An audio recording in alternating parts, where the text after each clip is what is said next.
Yo, what's up, dude?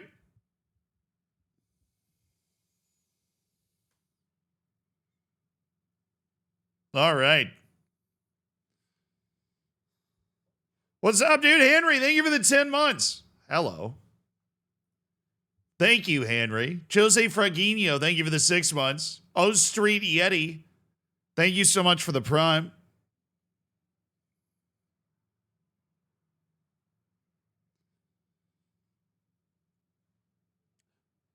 Nurse Tom, thank you so much for the 6 months.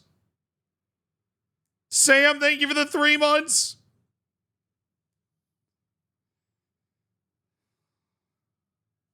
Oh, Pep Doggiola's not in the stream room today. The Pep Doggiolas are not in the they're not in the stream room today. I know, if you're here for the dog content, you know, I'm only going to be able to provide disappointment. I'm only going to be able to provide disappointment.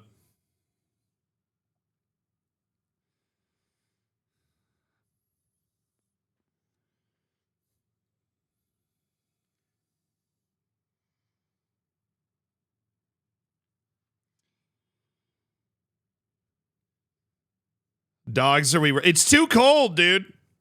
It's too cold in here. I don't want the doggos to be cold, you know? We're looking out for them. Puff Chatty, thank you for the 2 years. A man walked into a bar. Ouch. Dude, that was like an old school elementary one right there. Reed, thank you for the 57 months. Tim Madison, thank you for the 14 months. Ladies, if you can't appreciate your fruit jokes, you need to let that man go. You're a great mod, Reed, but you can leave. That's enough.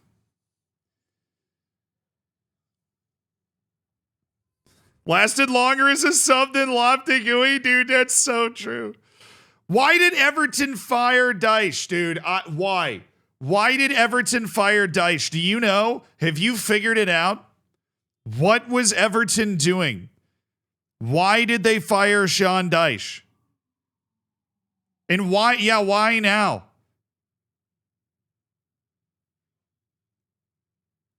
Absolutely. Well, I mean, look, the obvious explanation, Chet, is woke nonsense. It is. It's woke nonsense. All right. Full red pill. What are they doing? Firing Sean Dyche. Do they realize where they were before he got to the club, dude? Do they realize where they were before they got to, like, before he was there? I don't know. I'm a full Kool-Aid drinker on Dyche. Like, I mean, anything outside the relegation zone is winning. You're outside the relegation zone. If you're an Everton fan, right? Why did it happen? Oh, you're saying he basically quit. You're saying he told the board he took them as far as they can go and he quit. Oh, that's okay. That's different. That's different. That's different. That's different. That's obviously different. Okay. That's a different conversation. Maybe I'm misinformed. I saw in the news that he was sacked. So Everton's losing the PR battle here. They need to get the word out. So he was technically sacked, but the board viewed it as him soft quitting. So if we can dust off like a modern phrase here, was Sean Dyche soft quitting as the manager of Everton and they decided to just fire him? He got sacked by the club. It's in a statement that they released. But the board's position is that he was saying that he'd taken them as far as he could take them. He was quiet quitting. He just wanted to sweet. Honestly, it's kind of a genius move. He gets all the money and none of the stress, you know? He gets a nice compensation package and he can go sit on a beach somewhere. Reputation intact. I mean, like, obviously Everton's not safe, right? Obviously Everton's not safe. But, I mean, they're in a way better spot than they were at the beginning of this season, most of last season, right? It's kind of wild to me that you'd get rid of somebody who's such a lightning rod for being able to help the team. But, if he walked in and he said that he'd taken them as far as he thought he could take them, then I understand letting him go. I understand letting him go. If it actually happened like that, the problem is nobody's going to be dropping footage of this meeting anytime soon. There probably isn't any. So it's just, I don't know if there's any word against it. I don't know. Has Sean Dyche come out and been like, I didn't quiet quit. That was them. This is ridiculous. Is the Burnley job coming up soon? Could be perfect Dyche timing. How was Burnley doing in the championship? Real talk. The only way I really pay attention to them is whatever Viz is posting about Burnley. They're in second. Okay, 20 matches to go. They're in second, tied on points with Sheffield United, 3 ahead on goal difference. 1 point behind Leeds United at the top of the league. That's a good league race. Sunderland, Sheffield, Burnley, and Leeds United, all within 3 points to the top in the top 4. That's 2 automatic spots and 2 playoff spots. And then it's like 50 feet of dirt in West Brom and Middlesbrough. It's just literally 4 teams. David Moyes and Jose Mourinho are favorites for the job. Oh my God.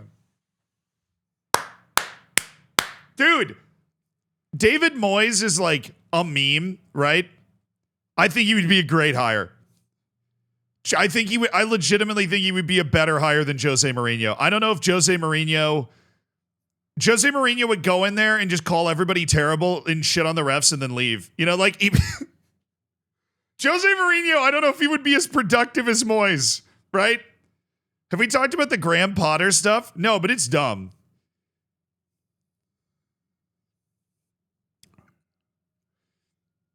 I think David Moyes would be a good hire. I think David Moyes could get them to the end of the season. Yeah, David Moyes proved he's a legit good manager. That run he had at West Ham. I mean, seriously. The run he had at West... Really, David Moyes has been painted by the fact that he tanked at Manchester United after trying to replace maybe the greatest manager that has ever lived. That's never going to be an easy job, right? And he tanked. He's done really well in other parts of his career, including, obviously, West Ham. And he's managed Everton before. Not that I was paying attention to football, really, when that was happening, but I know he's managed Everton before because I've seen the pictures of him managing Everton. Yeah, but Jose Mourinho is an amazing manager. I just don't know if, his management style is particularly conducive to, steering a club through the last 19 matches of a relegation battle. I feel like it could go well, but there's also a world in which, bottles are being thrown, people are being benched for disagreeing.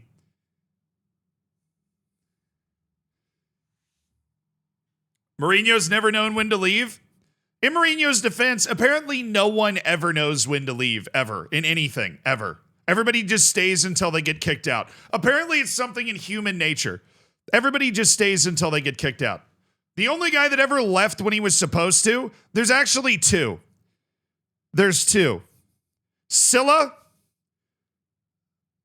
the Roman dictator, and George Washington. Those are the only 2 people I can think of that left when they were supposed to. That's it. I'm sure there's other examples, but people just don't leave when they're supposed to. Klopp didn't leave when he was supposed to? You're telling me Klopp's not sitting on that beach looking at the results, looking at what Manchester City's doing, and just going,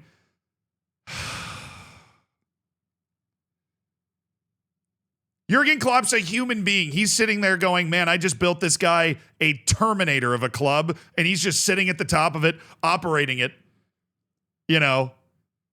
Like the child at the controls. And all of a sudden, it's gotten so much easier for Liverpool to go win the title. Wenger was kicked out. Let's be honest. Wenger was kicked out. Zealand, the hairline looking clean. Bro, that's the first time anybody's ever said that to me. Thank you. I appreciate it. It is possible for me to get a haircut where my hairline does not look incredibly clapped. But don't worry, it is. Is Emery better than Arteta?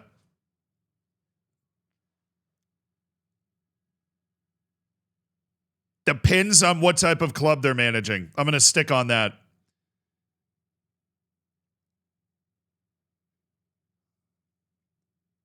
You can't say Slot hasn't done. I'm not saying Arne Slot has done nothing, right? Me saying that, but human beings are gonna human being, right? If you're Jurgen Klopp and you spend 9 years or whatever it was building this club up, and then you leave, and then all of a sudden your arch nemesis falls apart like a snowman in the summer, and you're sitting there watching the club that you built dominate. Jurgen Klopp did more for what Liverpool is right now than Arne Slot. That's all I'm saying. And Jurgen Klopp knows that, and he's sitting there like, damn, I could have totally done one more year and ridden off into the sunset. Xanthan, thank you for the 41 months. Chief, thank you for the 13 months, bro. Thank you guys for supporting the stream. And AJ, welcome to the Hammers. Thanks for the Prime. Enjoy your lack of ads, your bacon, your emotes. Thoughts on the Onana brilliance this season? I've been really hard on him. The dude is legit. Onana is legit. He's like what De Gea thinks he is.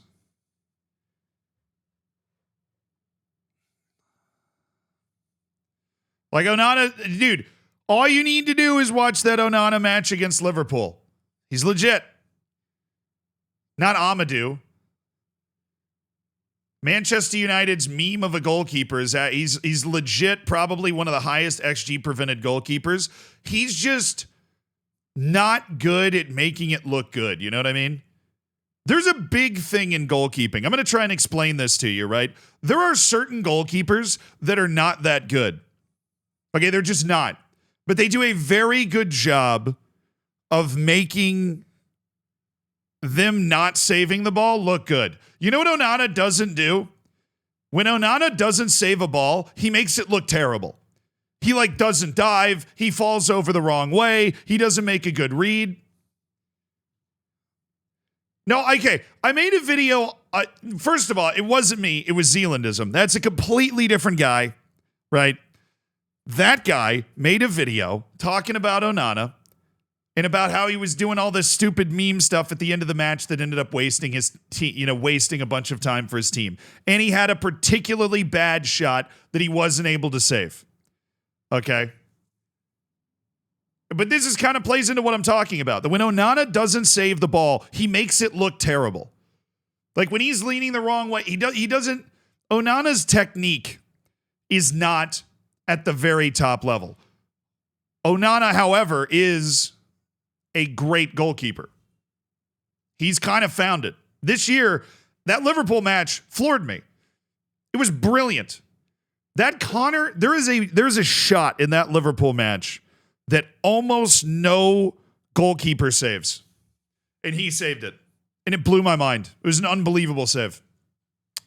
Connor Bradley, coming in from the right wing, crosses the ball, but mishits it. And it is zipping near post. Do you know how many goalkeepers would have been anticipating that cross and would have been either too far away from the post or not had the reaction time to knock that ball around the post for a corner? It was a tremendous save. The sort of save that if you didn't play goalkeeper growing up, you probably don't notice as being ridiculous. But goalkeeping is so much about where your momentum is going and what your feet are set up to do. And if you've got a fullback who's not a big goal scorer that is setting up to cross the ball in that situation from not a very good angle, you're cheating. You're getting a little space into the middle. You're starting to face up this way. And to have the center of gravity and the reaction time to be able to get back and knock that ball around the post at the speed it was moving, it was an incredible save. Onana's a weird center of balance because he's slightly over. It's not because I don't think Onana's slightly overweight. I don't think Onana just is. He's an unorthodox goalkeeper. There are orthodox goalkeepers and then there are unorthodox goalkeepers. It's one of my favorite things about AFCON is that it's full of unorthodox goalkeepers. And some of them are really good, but they do things in a way that we're not used to seeing. Because we're used to seeing these guys that ever since they were 15, they've had goalkeeping coaches drilling them to do things a certain way. And so they all react to every situation the exact same way. K-block, you know, like all this, like, oh, hand or foot. You know, like they get drilled and drilled and drilled and drilled and drilled and drilled and drilled. No, Onana's a good goalkeeper. He's just unorthodox. He is. He's like the Peter Crouch of goalkeepers. That's not like an unfair thing to say. That's not an unfair thing to say. That's just not an unfair thing to say. He's made a mistake in the first place to warrant the shot. I don't think it was a shot. I think Connor Bradley was trying to cross the ball in that particular instance. No dog cam today? No, it's way too cold in this room. This room doesn't have a heater in it. And it's like 8 Fahrenheit outside. I mean, we're talking negative double digits Celsius in New York right now. And this room itself doesn't have a heater. There's a reason I'm in a hoodie and woolly socks and sweatpants right now. And those little dogs do not deal well with, you know, a room that's like cold. So the supercomputer does warm the room up, but not enough for that. Maybe a couple hours into the stream, the computers have, you know, they will have really warmed everything up.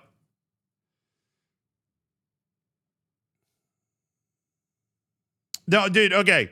I'm not comparing Onana's career to Peter Crouch. We're comparing the fact that they're unorthodox players. That's why I said it's a fair comparison. Peter Crouch obviously had a better career accolades-wise, accomplishment-wise than Onana has had.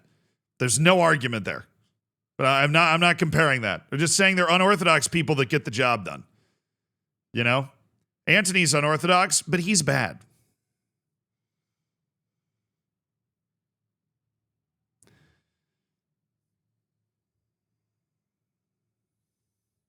Crouch suffered from the same thing. Everybody looked at him and they're like, wow, Crouch is goofy. And they just forgot about the fact that he's actually insanely good. Thoughts on the Barca situation? Looks like the Spanish government has intervened to allow him. Oh, shut up. No. That didn't happen. What? Oh, my dude.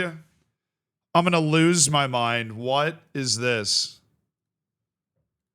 Dani Olmo and Pau Victor been granted temporary playing registration as Spain's top sports court continues to analyze Barcelona's case against La Liga and the Spanish Football Federation. They've ruled that Dani Olmo and Victor should be available for selection until there is a definitive ruling in the case. There have been like 25 definitive rulings in this case. I would assume this is just an appeal.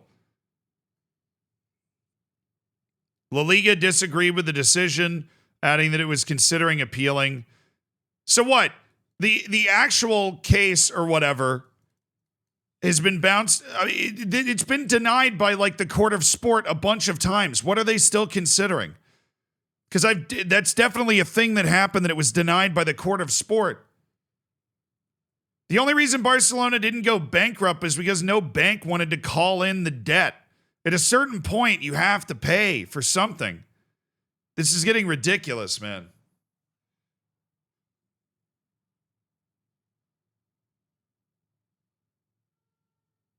Hansi Flick said it was a huge relief, like obviously, but he's not involved in any of the stuff. He just wants the players available.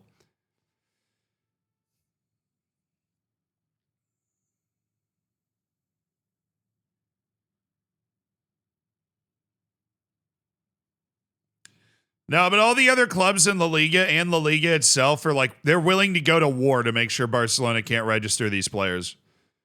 There's been a lot of public statements from like Diego Simeone and all those like figureheads that you have around La Liga, like talismans of the league. They're very upset with the way Barcelona's done all this. There's like a huge rift. They're totally willing to go to war over this. This is far from over, but basically what they're saying is that while something is still being considered, they're just going to go. Thailand. TTS said Thailand. That sounds like a cousin website to Feet Finder, dude. Welcome to Thailand. Sorry, Francis, that was huge. I saw that in the Southeast Asian Football Championship. I mean, look, if you're seeing what Indonesia's doing in Asian World Cup qualifying, if you're the Philippines, you got to be looking at that and saying, wow, in 4 years, maybe we can do that, right? And getting those sorts of results, that's building towards it, right? The Philippines also have a large diaspora as well. Somebody needs to get on the phone and hit up. There's a ton of Filipino people in the United States, dude. Somebody's got to get on the horn and hit those guys up. Because you're going to be able to find a couple people that can play for the national team there. You're probably going to find one or two in England, right? Like, I think a key is you look at something like Morocco's done, where you use that diaspora to help, get more funding and create more interest for the game at home as well. Barca may be the worst run big club in history. I wouldn't go that far. I mean, we've seen big club, Juventus got yeeted down for corruption and stuff, and it's not even the first time. Like, they've done that multiple times. You have teams like Leeds that just, go bankrupt basically. So, Barcelona is, Barcelona's borrowing from Peter to pay Paul. They've been doing it for a long time. And I mean, like, look, I have a brutally logical approach to money, right? Like, even when I was a little kid, I struggled to understand credit card debt because I'm like, what do you mean they're spending money that they don't have? Like, why would you be spending money that you don't have? Now, there are certain reasons that you would maybe want to spend money that you don't have, whether it's a loan to buy a house or whatever you want, right? Like, but a car. And every once in a while, it makes sense to spend money that you don't have to do something like that. But even when I was a little kid, I remember somebody explaining credit card debt to me, and I'm like, why are these people just spending?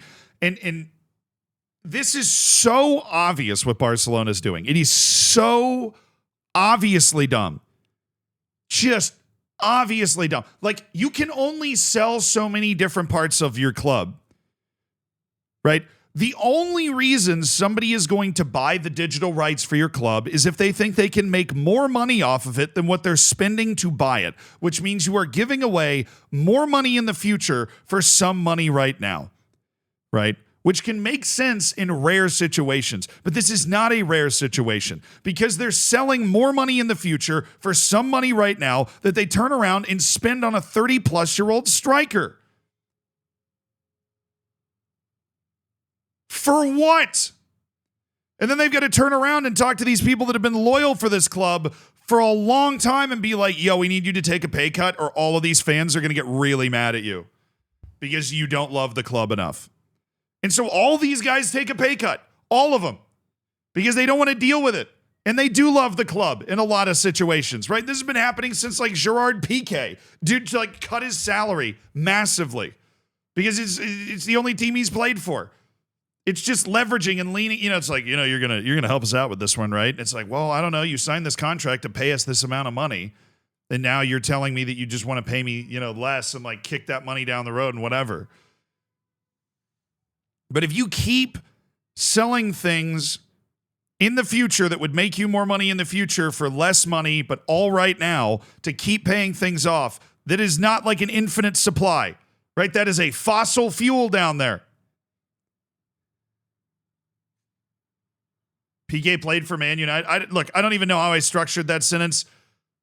Piqué played for Barcelona for a long time.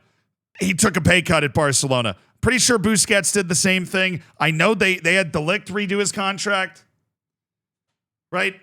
I was working in an example. He is not the only person. Branthwaite, who is, by all accounts, kind of a jerk, it seems like. De Jong. Can you keep all of those people straight? It's De Jong. Ugh. Whatever. I'm gonna end up undermining my point if I keep just saying stuff.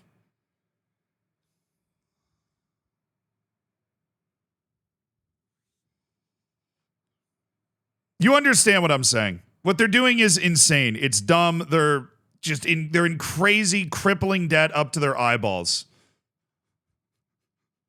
And it blows my mind. It blows my mind. Like, It is also so obvious what they should do. And what's crazy to me is that there is an example of a successful story of literally doing exactly this in world football. Chelsea had a transfer ban and came out of that transfer ban and won a Champions League. That happened.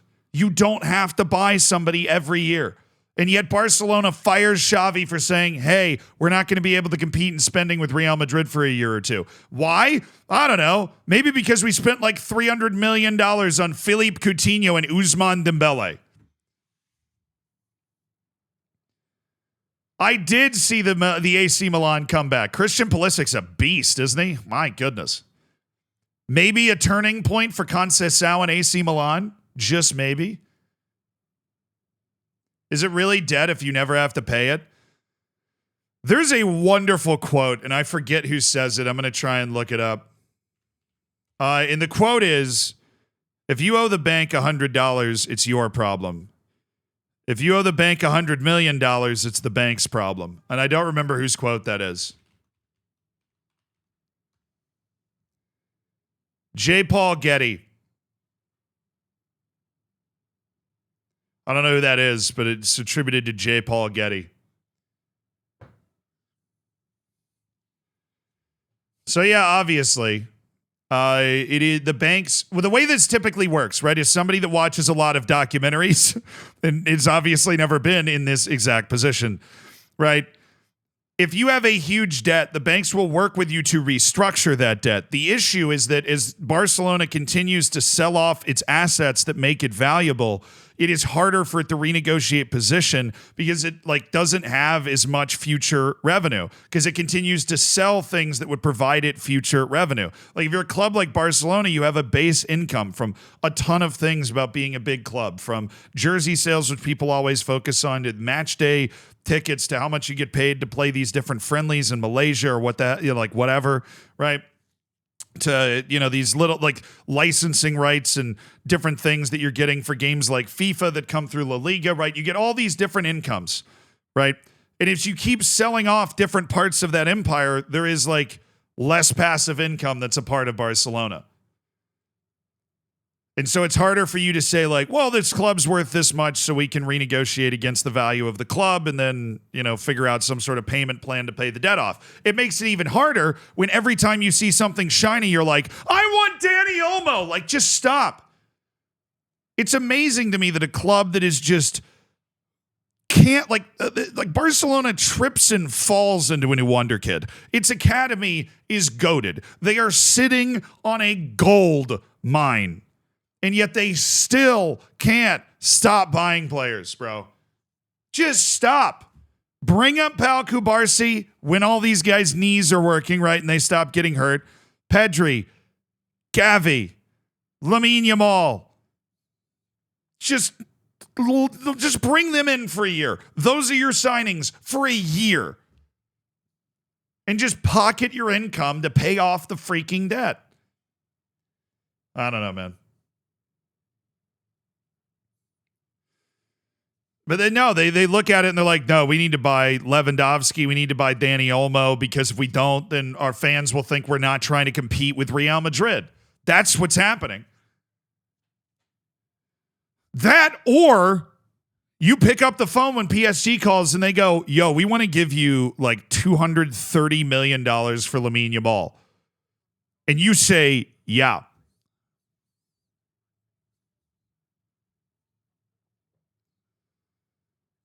Torgiano, thank you for the 21 months, brother. I appreciate the prime. Caraviallo, thank you for the 40 months, dude. I appreciate you supporting the stream. And Commissar Stanhope, thank you for the 4 months. The fact they refuse to sell multiple high-value players they're barely using at the moment during this time it makes Barcelona's situation even funnier. Yeah, I mean, they're like the AI on Football Manager, dude.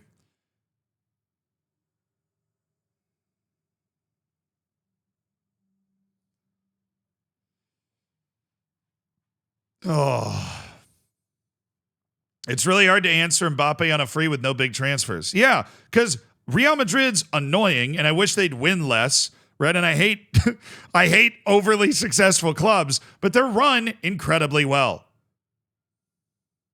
He said Rashford to Milan wouldn't happen. There's no way they're paying his wage. Also, Milan needs help in other places way more than that place. Unless you're gonna put Rashford at like center forward, I guess. But Rashford wants to play on the wing. You have Leao and Pulisic.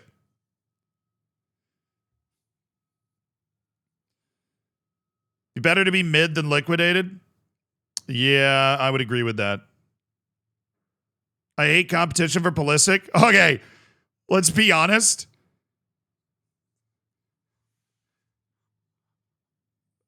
He wouldn't be replacing Pulisic, bro. He'd be replacing Leao. Let's be honest. Okay, Pulisic, I don't need to worry. I'm not worried about competition for Pulisic. That dude is in the form of his life right now.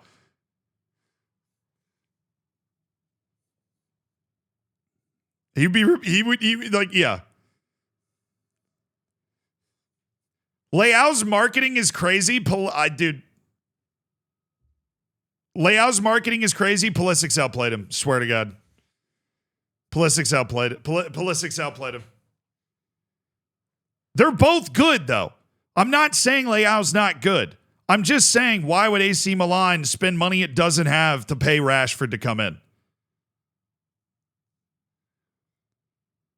Why?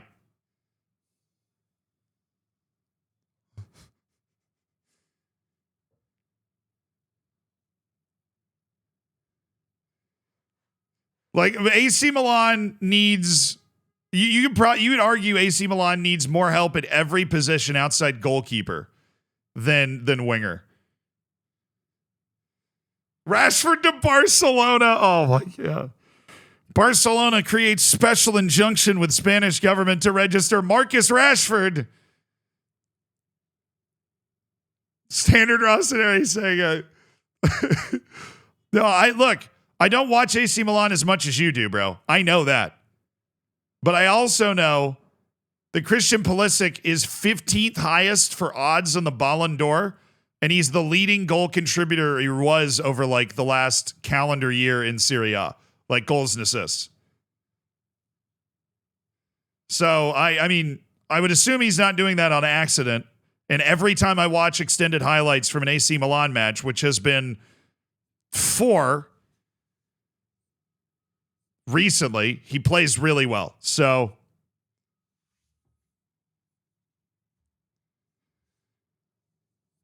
PSG seems perfect for Rashford, to be honest, although they've gone for Kvaratskhelia. What is happening? No, Kvaratskhelia is still at, I mean, he's obviously still at Napoli. They're first in the league, by the way. Napoli, okay, hear me out. Napoli is Italy's Chelsea. Win the league, pit of fire and death and chaos, bring in a new manager, and it's Antonio Conte, and they're top of the league again. Serie A's cooked. Pulisic is their leading goal assist player. Now, I mean, Pulisic has also been healthy, and he's in a team that puts him, I don't know, not at wingback. So there's contributing factors, right? The world has, like, those are contributing factors. Leao doesn't get as many stats, but if you actually watch full games, he's just such a good player. Look, I'm not saying Leao's not good. My initial argument was, why would AC Milan get Rashford? Because they already have 2 good wingers. Okay. I'm just saying, I think that the Pulisic's been more valuable to AC Milan than Leao has been.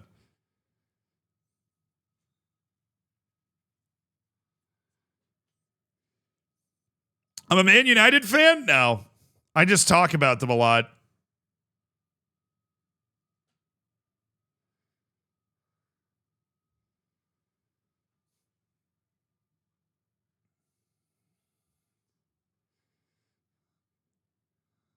Raw American Eagle screech? No, the one I love the most is McTominay in Serie A. I love McTominay in Serie A. I love Conor Gallagher playing in La Liga. I love those types of players. Those like Gruden grinders, those, muck it up in the trenches, not technical guys. that get to go mix it up in another league and they become really influential. Conor Gallagher, whatever. I always thought McTominay got a bad rap. People look at McTominay and they're like, well, I mean, the way he plays isn't sexy, so he must not be good.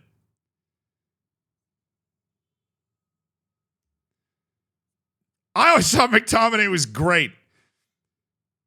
I always thought if McTominay was on a team like, I don't know, like an Aston Villa, a West Ham, maybe I'm just associating it with that color scheme. If you had him on like an Everton, like a gritty upstart team, a little more tethered to the English league system than the Big Six are because they're kind of world clubs and not as much tethered.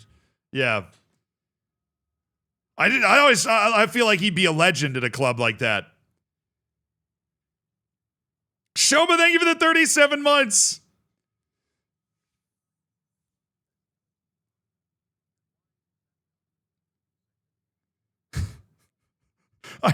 I do love a club named the Dolphins, bro. I'd never heard of that club before. That's awesome. McTominay and Fred got unnecessarily hated because of the way United utilized them. I think McTominay is better than Fred too. I think Fred is the type of defensive midfielder that I typically hate. Where I used to use Jorginho as like the example of this archetype where I'm like, what do they do? What are they doing? They're there, right? And they manage to not look like a fool most of the time. I think McTominay was better than Fred, dude.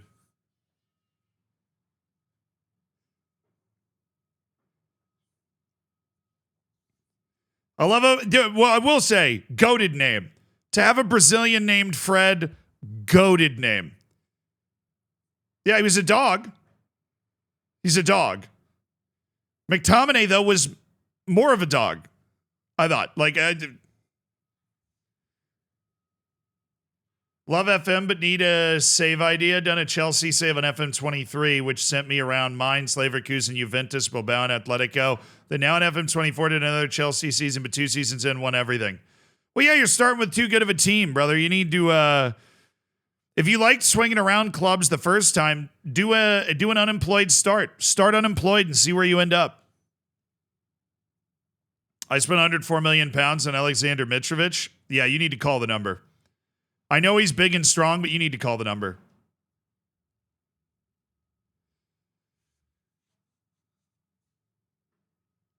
So I don't know. I think there's great evidence that people like Scott McTominay are undervalued.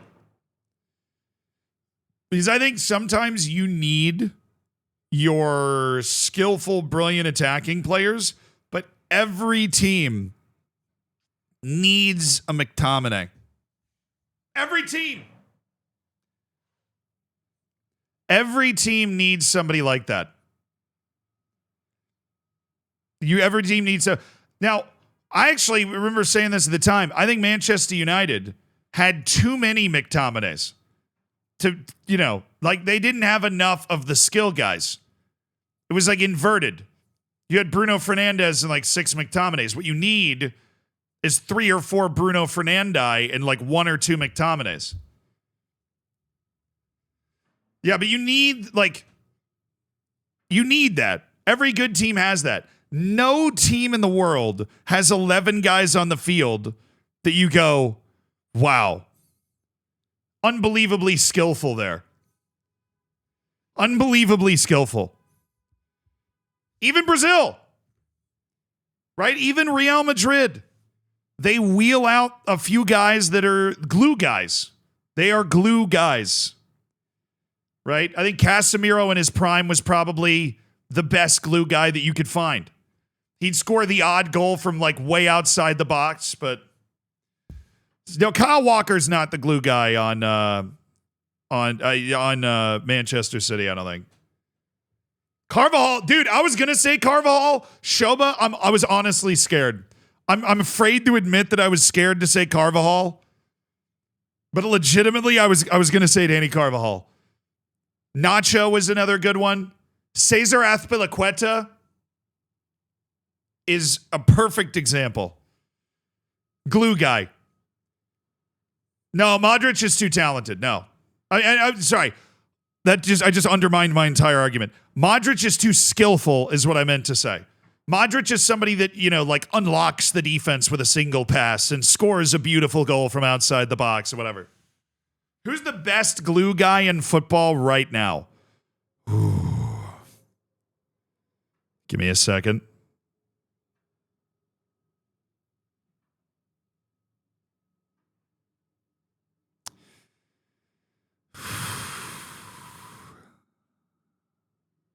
Could have made the argument N'Golo Kante was in that conversation. Although he is such a specialist as like a box-to-box midfielder, I don't know. Like he's a freak. He's just different. Kante's a freak. Best glue guy in football right now. Look, I'm going to say something. I was thinking Yeshua Kimmich, but I'm going to say something. It's Rodri. Rodri's the best glue guy in football right now. I know he's injured, but I'm just saying. I think it's Rodri. Well, it's okay. It's not Rodri. He's injured. Look, man. You said they can't. No, they can be that good. But the thing about Rodri is the best things Rodri does, the casual won't notice. You have to, the way you want to find a good glue guy. Everybody that ever coaches them plays them every second they possibly can.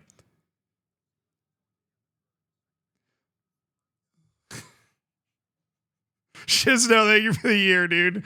Congrats on your golden bacon. Savvy, thank you for the 43 months. Okay. No, I think the best possible version of a glue guy is somebody like Rodri, where the moment you excise Rodri from a team, the moment you take him out of a team, do you see how much worse that team just got? Right? His impact is outsized for what his technical contributions are. You know? I don't think Camavinga is... I mean, he is great, right? Because he plays for Real Madrid. But it's not like... Okay, we need some rules. We need some parameters. Because Fede Valverde, I don't fully disagree with either. But we need some rules. A glue guy, their technique cannot be the foremost part of their game. It has to be their understanding of the game. It has to be their physical and mental ability to understand and influence the game, not their technical ability to do so. Things like teamwork, work rate, determination, decision-making, right? The ability to eat up the space to do things that set up other incredibly talented and technical players to be incredibly talented and technical. I believe Rodri fits this description. Park Ji-sung is a good shout. Alexi McAllister feels a little too technical forward, but he's not a bad shout. Moises Caicedo is this type of player 100%. I just don't think that he's in the shout for the best in the world yet. Remember, they're not even in the title race, right? Granit Xhaka is, I would put him in the glue guy conversation. Yeah. I would put him in the glue guy conversation. Sorry, Gracie. I don't know if I'm on a Gracie train today.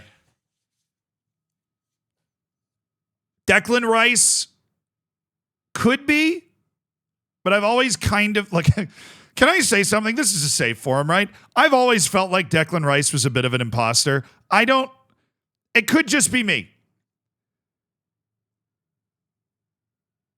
It could just be me, right? I've always felt like he's one of those defensive midfielders that I look at and I'm like, what do we lose if he's not there? Right? Like, What do we lose if he's not there? What is the top all-time glue guy 11? Oh, man. All-time? I don't know. I mean, we all know that my ball knowledge has holes. Growing up American, right? We all know James Ward-Prowse is a specialist. That man's a specialist, okay? But like all-time I couldn't do. Right now, we could create it. We could create a glue guy 11 right now. So like who would be in the striker conversation? Who's in the conversation for striker glue guys? Do we want to put Vardy in there? Bobby Firmino actually is not. Oh, it might be Muller though, dude. It might be Thomas Muller. It might be Thomas Muller. He is the embodiment of everything but technique, isn't he? Somebody that fills the space. Chris Wood's not a bad shout. I am seeing the Chris Wood shouts. Kane's way too technical. Kane's one of the players that a glue guy is trying to set up to be successful, right? Somebody whose work rate and intelligence and just determination and physicality is able to set their team up for success. What are you thinking? Put Vardy in the bin where he belongs. Dude still has game. Solanke's on his way, but he's not there yet.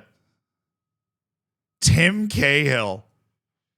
Olivier Giroud. I don't know. He is. I'll be honest. A striker glue guy is hard to find. I'm going to go Thomas Muller. All right. I think a striker glue guy is hard to find. Right, on the forward line, this is not typically where you get your less technical individuals, right? But I think Muller is a very fair... what formation? I don't know. What's a good glue guy formation? All right? What's a good glue guy formation? All right, I'm going to fill in some obvious ones, okay? 5-5-0, 4-4-2. All right, we'll do a 4-4-2. That's fine. It's got to be 4-4-2. There's only it's 4-4-2. All right, I'm going to fill in some that are obvious. Right back is Danny Carvajal.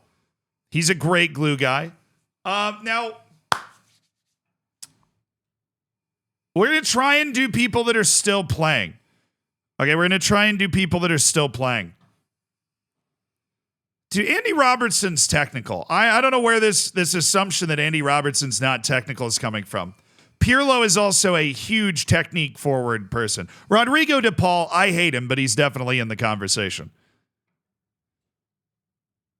I don't know. Dude, honestly, can we be honest about something else? People don't think John McGinn and Andy Robertson are technical because they're Scottish.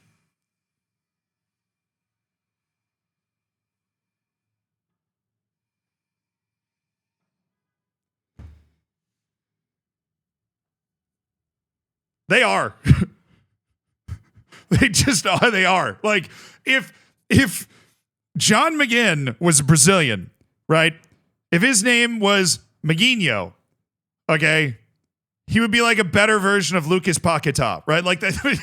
And people would be like, oh, nobody would be looking at him as like, that's a glue guy, you know? Like, okay, he's just a darn good midfielder that is very technical and has a big ass. I don't think.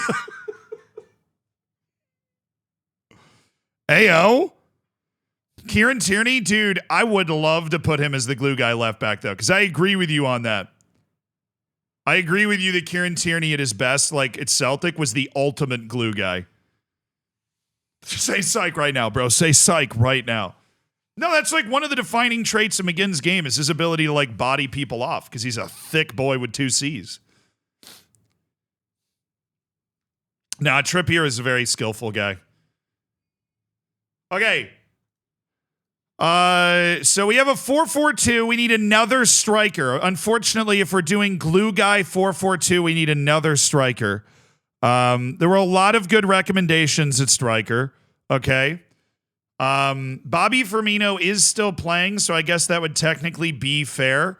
And I believe that is an excellent selection. It's one of the rare strikers that's doing things mentally and physically to understand the game and help set up his team to do other things.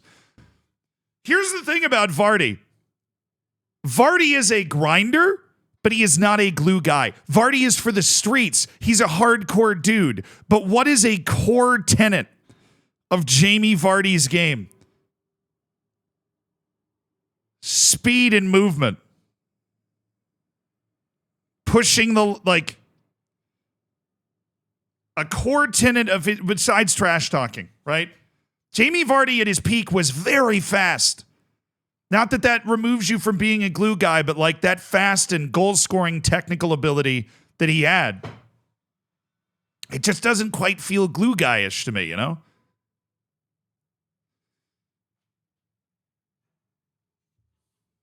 I don't know. I mean, this is always a moving goalpost here. There's no perfect way to do this.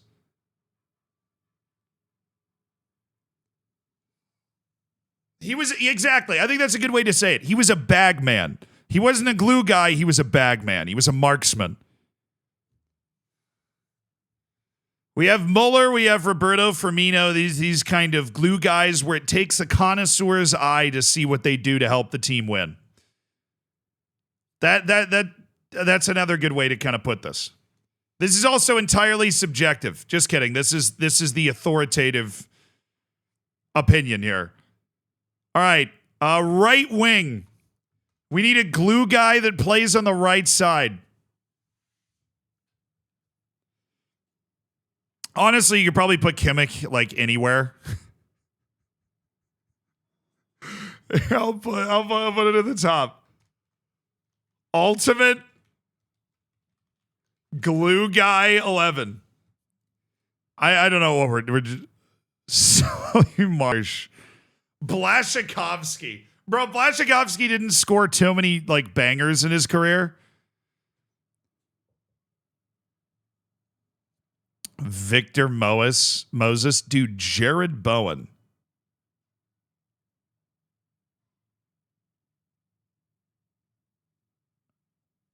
Jared Bowen. It's not a bad shout. Almiron for like a month, maybe. Like that 1 month. Kimmich, we can put anywhere. They have to be playing. They have to still be playing.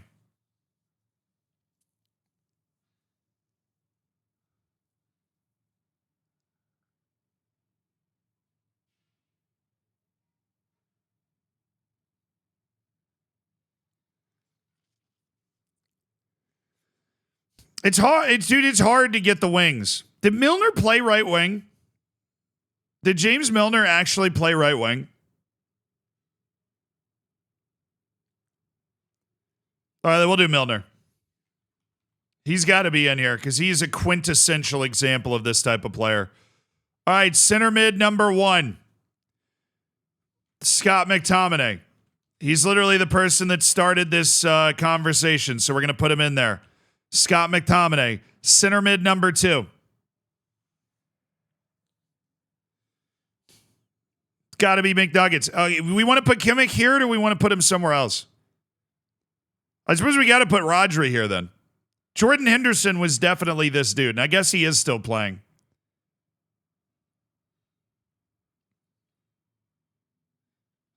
Yeah. Okay, so we'll go Rodri. I think we need a third midfielder. I'm going to drop Firmino. And we're going to go with a third midfielder. And we're going to go with a 4-3-3. We need more midfielders because that's where these guys, like, this is where they play. We're not going to make a bench. We're just making an 11. Firmino got his shout out, but Thomas Muller is like the glue guy striker. Who's the left wing? 4-5-1? Yeah, it's a 4-5-1. Sorry, not a 4-3-3. We'll do left mid and right mid. There you go. Left mid and right mid. Who's the left mid? Gallagher? Can Gallagher play? No, Leao's a skillful guy.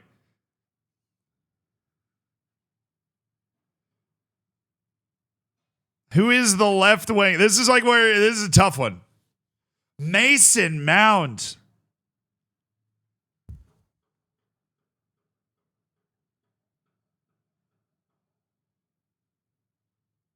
Shalhanoglu? No, he's too skillful. He's too technique forward, you know?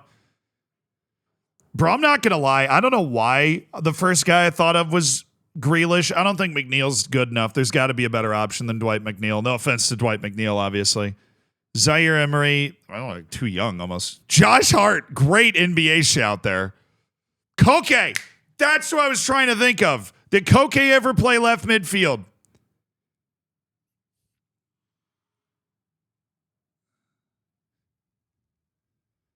That's it. Koke. Yeah, he plays everywhere. It's the same with Milner. It's the same with Kimmich. Like, we have all these guys. Now, Dusan Tadic is that dude's a dead ball specialist, too. I can't put a dead ball specialist in here. Zealand, do I want Greenland? No, that's obviously stupid. I don't even know what's going on with that. John Doyle, thank you for the 46 months. Today I learned that if you turn to... Oh, it's going to read it to me. I don't need to read it.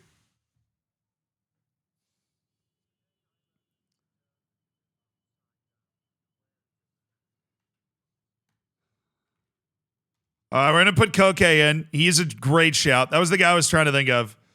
All right, CDM. We've got McTominay and Rodri on the front of the team. I'm thinking we go Kimmich. Turn a canoe upside down. You wear it as a hat because it's capsized. Oh, that was good. That's an A-. That was a good dad joke right there, John Doyle. Hell yeah, brother. Kimmich's a little too technical. I don't know. I think the number of different positions that he plays. Well, if we put Muller at right wing, striker was like the hardest position for us to think of somebody anyways. Axel Witzel's definitely a good shout. It's between Kimmich, Henderson, and Casemiro. I don't disagree with that. I think McNuggets, Rodri, and Kimmich is a very strong midfield. Maybe we'll be able to slot somebody else like in the midfield. We got right back. Let's do left back. Dude, Azpilicueta's not still playing, is he? He's not still playing, is he?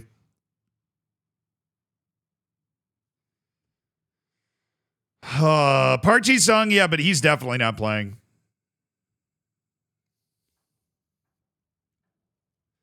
He is? Azpilicueta's still playing? Nacho's going to be center back for sure. He is at Atleti? Okay, I had no idea. Azpilicueta's going to go to left back, and then center back, Nacho for sure. That dude's an ultimate glue guy. We're looking for somebody that isn't overwhelmingly fast or tall, but just holds it down. Just holds it together. Why not N'Golo Kante? I just feel like in the same way that Vardy is, I feel like Kante is too much of a specialist. But we talked about him extensively. He's obviously a brilliant player. Harry Maguire? Nah, I get it. Not Harry Maguire. David Alaba. Leonardo da Vinci. Close second. David Alaba is a freaking brilliant shout. I think we go David Alaba. Wow. And this is going to be hard. Alaba's too good. Look, I know Alaba plays very technically for Austria, but when he's playing for Real Madrid, I feel like he's a glue guy. I mean, Rodri's brilliantly technical, but that's not the most influential part of his game, right? The most influential part of Rodri's game is holding the team together. Daley Blind is absolutely in this category. Now, who is the goalkeeper, right? Who is the goalkeeper? Because there's a difference between a glue guy and somebody that's just not technical at all. Like when we're throwing around like a Dan Burn or a Tarkovsky, you know? So you say Pickford, but I feel like Pickford's a skillful goalkeeper. Am I wrong in saying that? He's a showman. I don't know if that has much to do with the glue guy, but he's a skillful goalkeeper. You know what I mean? He's a skill forward goalkeeper. De Gea. Who's a great glue guy?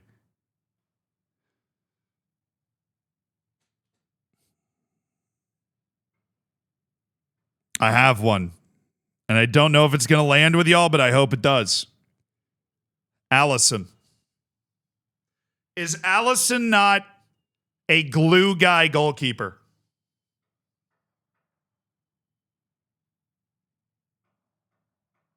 No. I'm not saying he's not technical. I'm just saying that he's got a glue guy aura. He's got a glue guy aura. No? Okay. Okay. All right. This is why this is a conversation. He's got a glue guy aura to me. You don't have to be... Dude, the Ballon d'Or winner is on this list. All right? Okay. Kepa? I don't know if you can do Kepa, dude. Willie Caballero? No, we're not just making them a glue guy because they suck. This is the hardest position, honestly. This is definitely the hardest position to find a glue guy for. How do you even have a glue guy goalkeeper?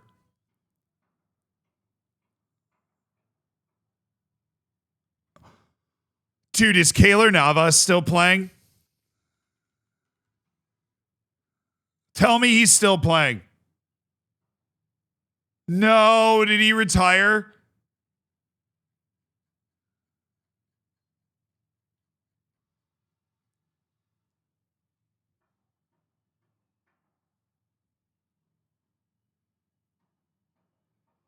Yeah, retired. What's a glue guy? It's kind of an American term.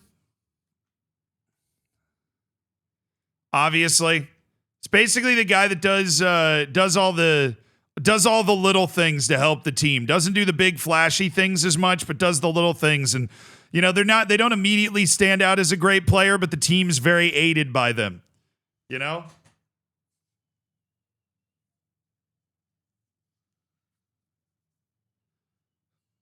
Memo Ochoa, Tim Howard, Emmy Martinez. I mean, it depends. Look, goalkeeper, we could go whatever direction we want to go. We could go whatever direction we want to go with this, dude. Kerbal, Jan Oblak. Yeah, they still have to be playing somewhere.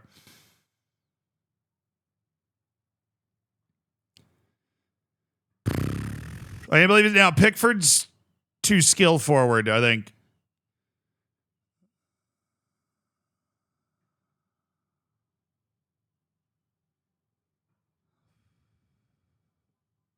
No, we don't need a good sub keeper. We need the best goalkeeper that's a glue guy. Scott Carson.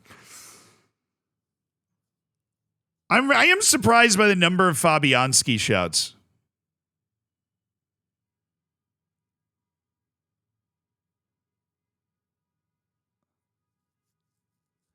Chat, I'm going to be honest with you.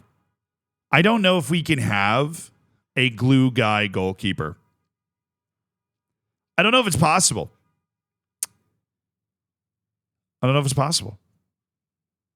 I really don't know if it's possible to have a glue guy goalkeeper. Navas retired from Costa Rica only.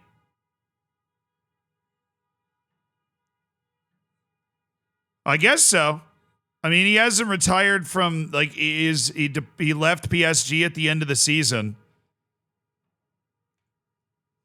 Keylor Navas just feels like maybe the best glue guy goalkeeper. Good ask ChatGPT, true.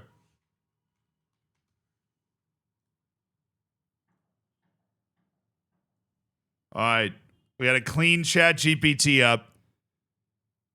Do you know what the term glue guy means in a sports context?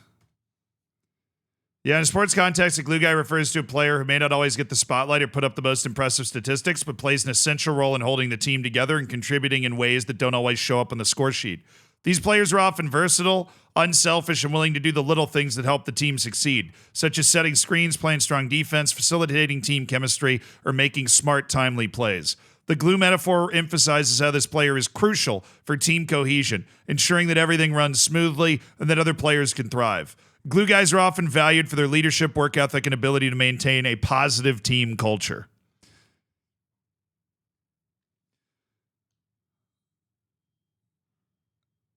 Can you build a glue guy starting 11 in soccer from current players? See how many we got. Keylor Navas, bro. Kimmich, Rudiger, Van Dijk, Casemiro. Okay, we have Milner. We got that one. Grealish, Bobby Firmino. We were right. Firmino, we had Firmino. We had Muller as the second guy. Grealish can be flashy. His true value as a glue guy comes from his ability to connect teammates, work in tight spaces, and provide smart assists. I don't know if I agree with Jose Gaia. We had Milner. We discussed Casemiro heavily. Honestly, the only reason he wasn't in there is because we started this conversation with McTominay. I don't know about Van Dijk. Yeah, Guy is a left back, true. I don't know why. I wasn't reading positions. I don't know why he's at right wing. But we had Kimmich. They put him at right back. But Keylor Navas. Okay, we're going to do Keylor Navas. ChatGPT literally agreed with that one. Keylor Navas. He's a glue guy goalkeeper. Does all the little things, right?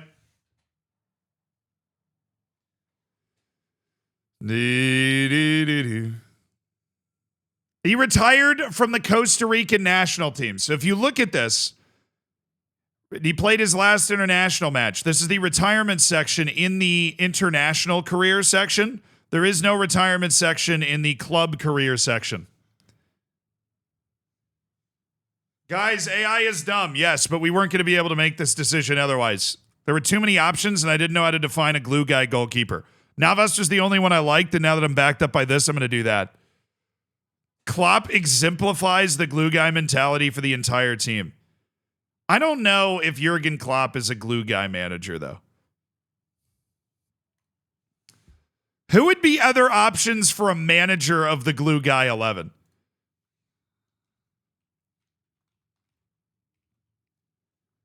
Dice, dude, on Redknapp, Mourinho. Mourinho's a good shout, obviously. Dude, get Graham Potter out of here, bro. I'm trying to think of a manager that doesn't always get the spotlight, though. And Ancelotti and Mourinho do court the spotlight, but in different ways.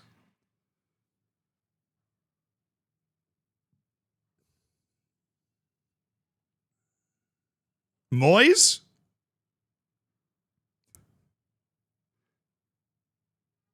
Oh, no. Simeone. It's Simeone. It has to be Simeone. Diego Simeone. That's the manager of the team. That's the glue guy manager right there. But I don't know. Simeone is full of theatrics and...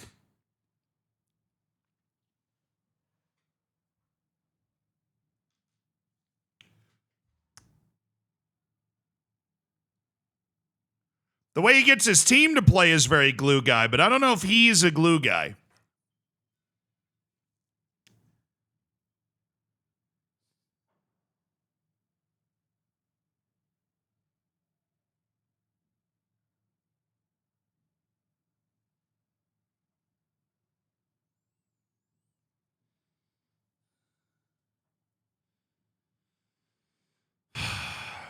Claudio Ranieri. Leicester's just made so many appearances in these recommendations. I had to change my mind on that. I did get Craig Berhalter out of here. I had to change my mind on that.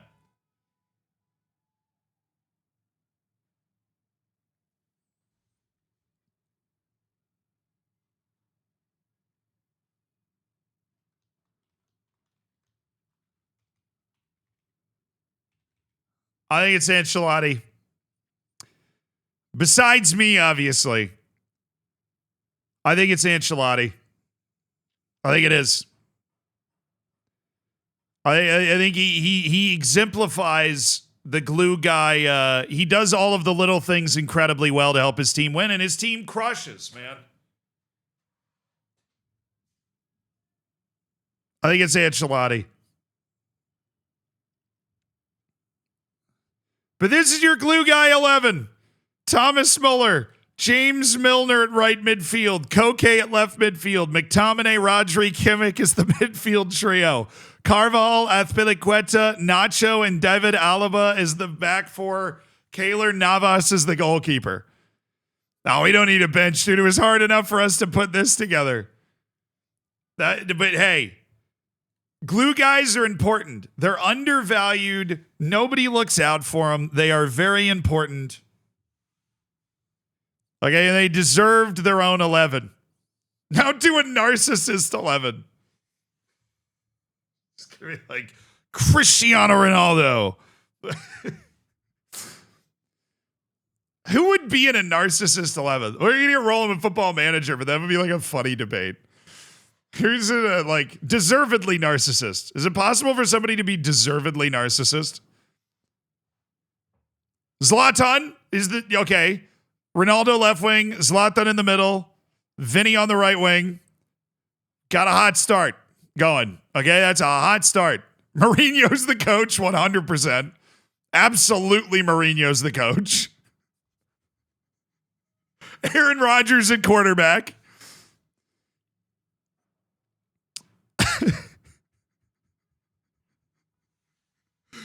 I gotta pee, dude. You guys can fight that one out amongst yourselves. Antonio Brown.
Dude, Ben Arfa is a brilliant shout. Yes.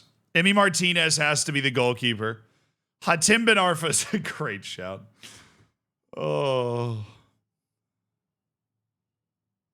I got a lot of guys suspended today. What the hell were we doing in the last match before we ended the last stream?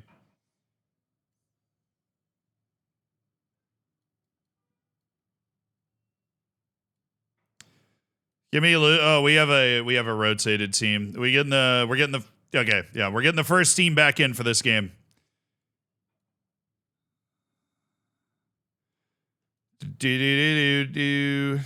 Saeed's coming in. Martin Tavares coming in. Dimitri Payet and Hatim Ben Arfa is the front part of the midfield. That's definitely it. We already have Vinny, Cristiano Ronaldo, and Zlatan as the front three. Easy. Oh, but how do you not put Balotelli in a team like that? There are too many great nihilist players. How is Neymar not getting a look? For some reason, I just don't feel it from Neymar. I don't know why. I just don't feel it from Neymar. I really don't know why.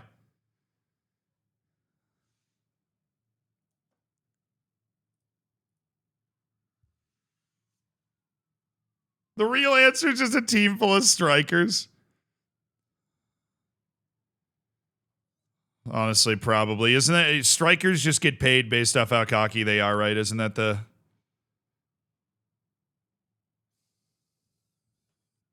What's just Luan cleared for 45 minutes?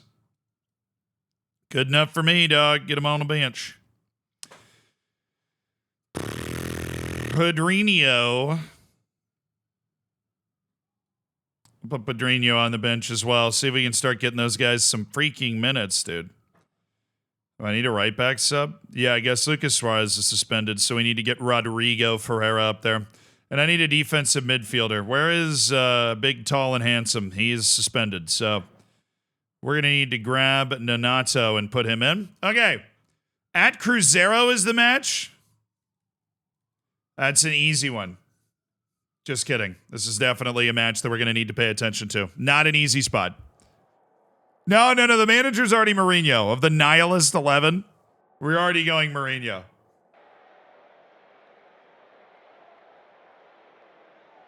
Cucurella. Conor McGregor's just in the stands watching the 11. So true. Glue guy manager POV. Thanks, man. That really means a lot. Nihilist or narcissist? Bro, I'll be honest, I don't know what nihilist means.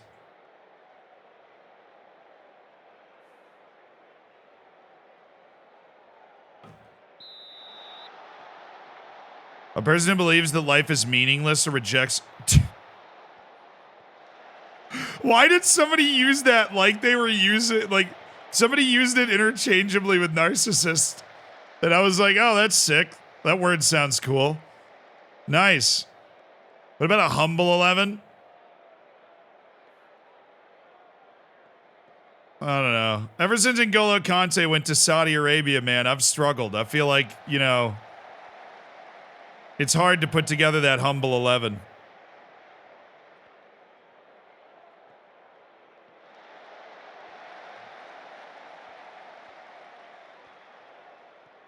No, I'll throw a random coach in there for humble 11 best coach. Claudio Ranieri. The guy that coached Leicester's team.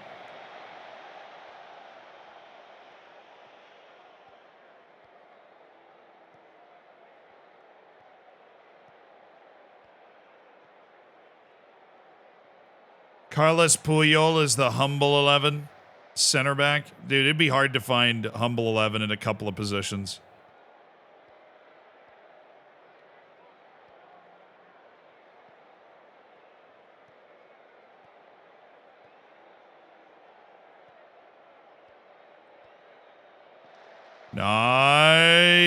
Whoa. He was offside, but we hate seeing our Wonder Kid striker miss shots like that, dude.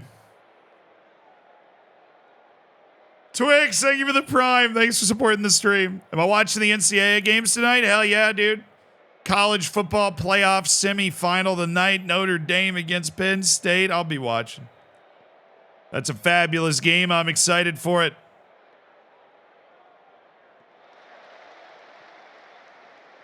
Hey, No-Go, thank you, dude. Welcome to the streams, brother.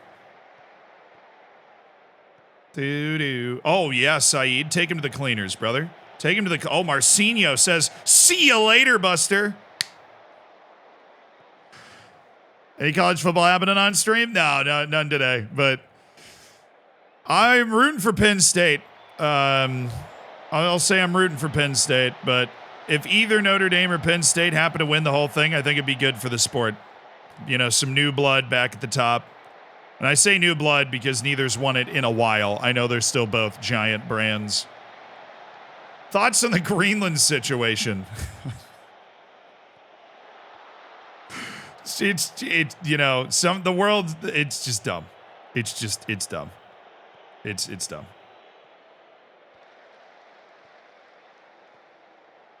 It's coming from a bunch of people that probably think that Greenland's actually green.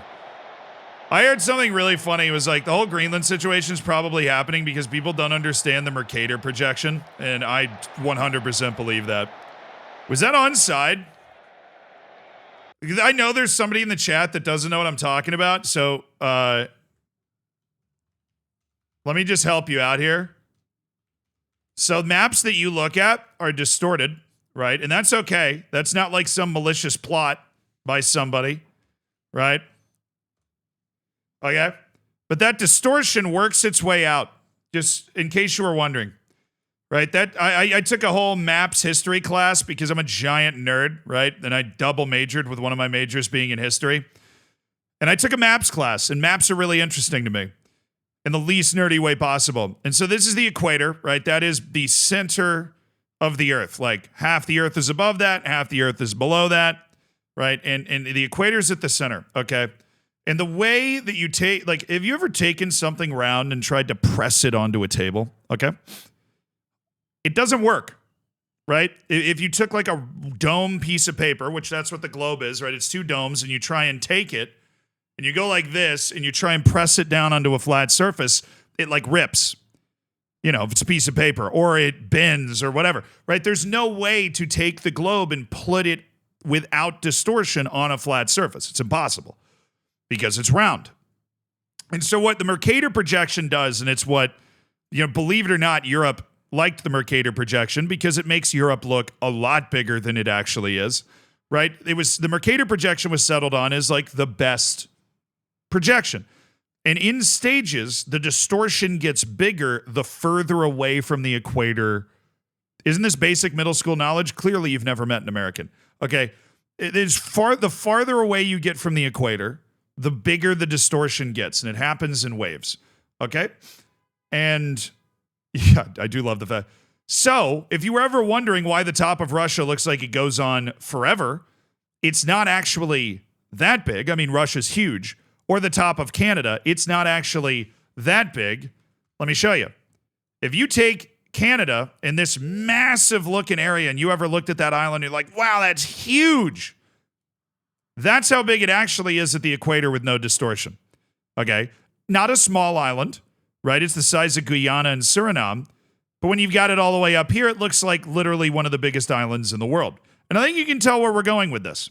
So I think what's happening is that these people have been looking at maps their entire life, and they're like, bro, Greenland is massive. You know, it is all of a sudden important for national security. It's not that big. It is, in fact, unbelievably smaller than you think it is. Like, you look at Africa and you look at Greenland, and they look like Greenland's actually bigger, right? That's what Greenland looks like in Africa.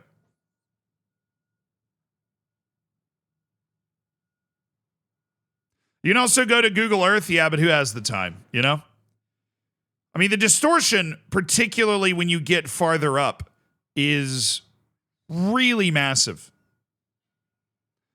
Yeah. And also the dude that ran all of Africa really gives you an idea of, like, you know, how many Greenlands did that dude run, right?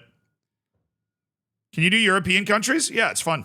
Take France, right? And the distortion obviously isn't nearly as bad, but it does make Europe look bigger. So when you look at the map, you're looking at, I don't know, Tanzania and France, and they're looking kind of the same size, right? France fits very comfortably inside the DR Congo down here, right? Fits right there. It is smaller than Sudan. It's smaller than Egypt. It is very smaller than Libya or Algeria. Obviously, that's like all desert. Niger, Chad, inside Angola. If you wanted to see how big the United States is, you can, you know, France is basically this, I mean, little cut and paste required, but I think Texas is bigger. Or you take like Norway, which suffers from a lot more distortion because of how far north it is. It's actually not that big, right? If you take it and you put it even like, okay, over here on the United States, right? Norway isn't even the entire east coast of the U.S., but it looks massive, right? Looks huge. Check Russia. Yeah, I'll show you guys Russia. This website's called The True Size Of, if you ever have a friend that's confused by the Mercator projection. So that's Russia in Africa, right? Still huge. Just not as huge. You know, like the northern part in particular. You can see as it moves how the distortion affects it. So it's fine, getting bigger. And then it gets like exponentially bigger once we get to this point. It gets crazy distorted. You bring it back here, and like that's the actual shape of Russia right there. That's what Russia looks like. So Russia compared to Australia, there you go. Or you can take Australia and you put it over basically all of Europe. That's how big Australia is compared to the European continent. Or you take Australia and you put it over the United States, and you realize that Australia is actually pretty similar to the size of the US. Another fun one, and this actually is almost like reverse stuff. This is just how big stuff is you take Alaska just by itself is pretty significant.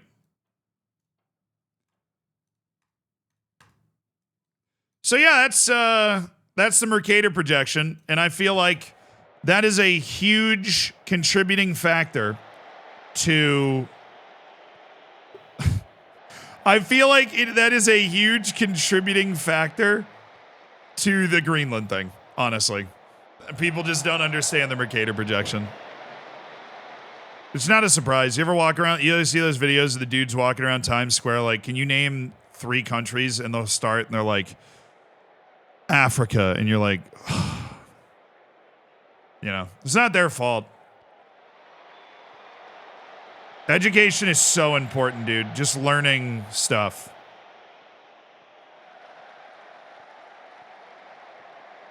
Education and curiosity, dude.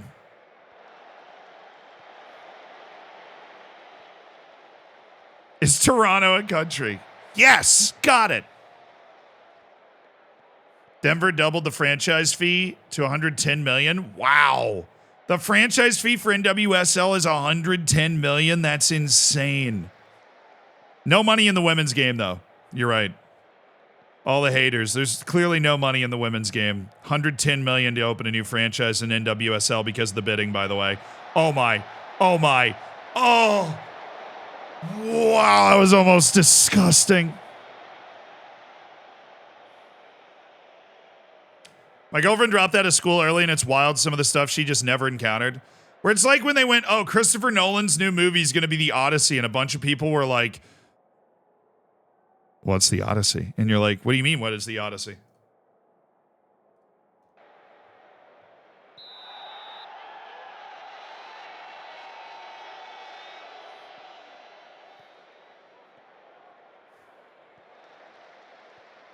But the problem is then it becomes like militant.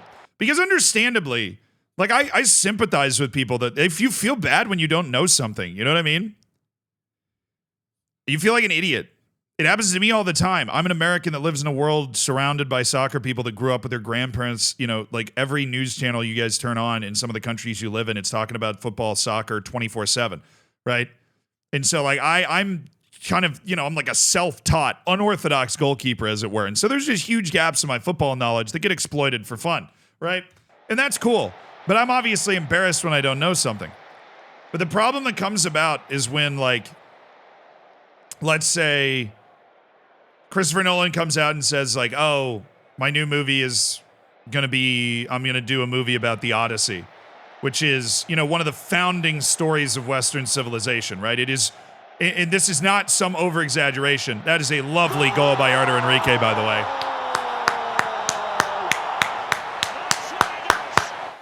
Yeah! Jumi, don't worry. The game gets better, I promise. What a lovely goal by Enrique.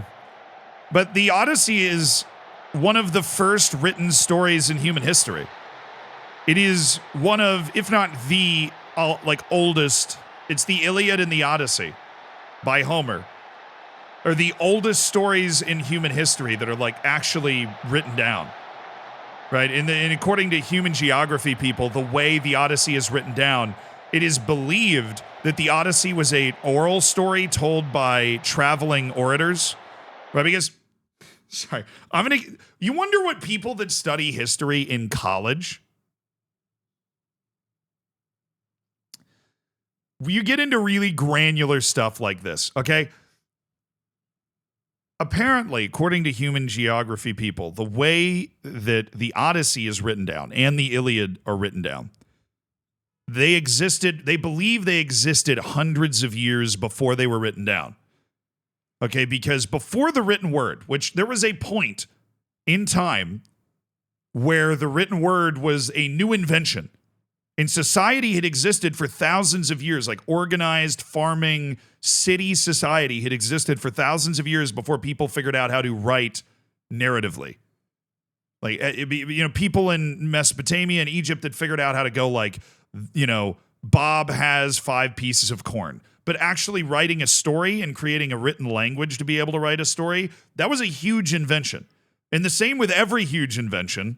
There were old dudes that were offended by it. Socrates, you ever heard of Socrates? Hated writing. Thought it was terrible for society. Sounded exactly like your grandpa talking about social media. All right? Like, basically, it rots the brain. Not even kidding. He would say things like, writing rots the brain because you don't have to use your brain as much to remember stuff. Socrates, the Brazilian football player. So he literally was saying writing is brain rot. That was his argument, right? So writing was this new invention. But in a society before writing, there were still stories, and there were still storytellers and bards and musicians. And the way the Iliad and the Odyssey are written down, they're written down in this sectioned way where they believe that those were really popular stories of the time that people have been telling, in theaters and around fires for hundreds of years. And so at some point, Homer, the jury's out about if Homer was actually a real person, whether it was the person that just wrote down the stories or whatever, right? But they believe that at some point, as writing was being invented, they sat down to actually write those stories down. But the way they're written down is because the way that you told stories before writing is it was in sections. This is at least based off of human geography people that have studied societies that, existed after this that did not have writing. And you would tell stories in sections so that you didn't have to remember every word of the story. You just had to remember the general themes of each section, and you could add different details in. So if you're by a fire telling a story, or you're in a theater and everybody's paid a loaf of bread to get into the theater, then you're telling this story. You can tell a 10-hour story as long as you remember that in every 30 minutes, these key things have to happen, and then you just come up with the rest of what happens. Okay? And that was the way that the Iliad and the Odyssey were written down, and that was the way stories were told before the invention of, narrative written language.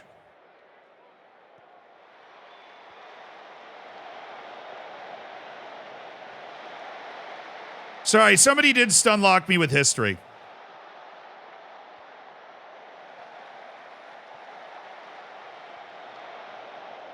I can get stunlocked with history really hard. Something, something, something, and then the storm hit. Exactly. And the way it's written down is in these sections that they believe were indicative of the fact that it was a story that was told for a long time before that. Stories fell off. Yeah, they were just spitting. Dude, it was like improv rap. It was like you're just laying down bars with the homies, telling a story. Like, did you hear the story of the Iliad? And then you would boom, somebody dropped a beat. Like, time to freestyle.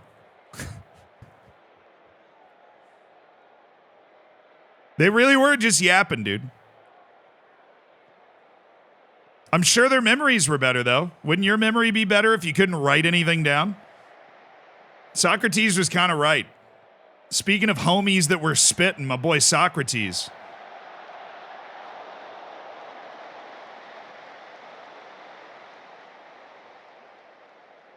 What's my take on Lawrence of Arabia? It's a pretty solid strategy to try and unsettle the Ottoman Empire, to offer to make a bunch of different disparate groups kings if they've helped rebel against the Ottomans. Solid idea, right? Are you talking about the movie?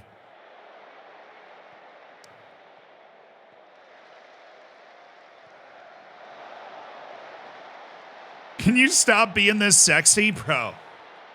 Never.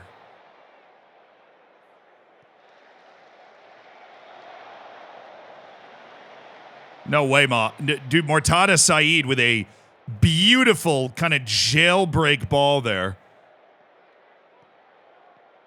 Martin Tavra. Kevin Burrow. Kevin Burrow! He's just not a goal scorer, dude. I don't know a lot about the dude, the actual Lawrence of Arabia. I just know I know what he was there to do and what he did. Officially. Room's too cold for the doggos today, unfortunately.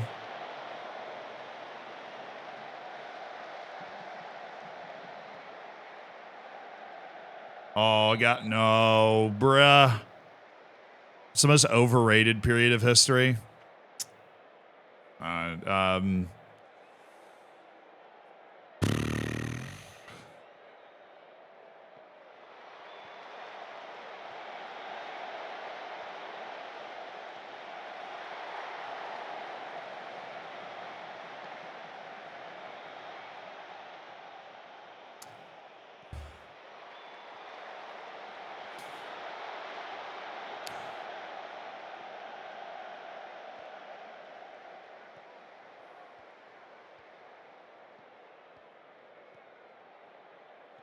Fun fact, by being 3 hours long, Lawrence Arabia has 0 female speaking roles. I don't think that's true. Like, you might have like, I'm about to blow somebody's mind here, but the movie Lawrence of Arabia, one of the lead female actors in that movie was the mom of one of my childhood friends. There's no reason for you to have accidentally run into that, but like, that is pretty sure I watched her speak in that movie. I've definitely seen it, like watched, but I kind of feel bad for you, honestly, because you had this thing in your mind where you were like, it's not even a flex. Like, she didn't go on to become an actor for a long time. She just acted for a portion of her life and happened to be in that movie. And she definitely like talks to the guy. She's in a scene where she's talking to the guy. And so I feel very bad for you that you happened to stumble into that, because what are the odds of you accidentally having like that fun fact and me being able to go like, actually,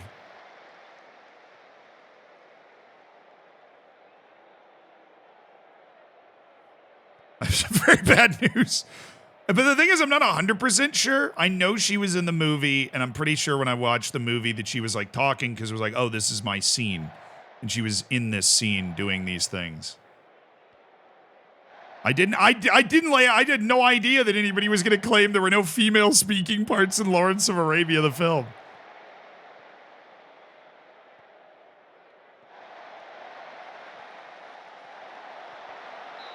Hold on, now it's going to bother me.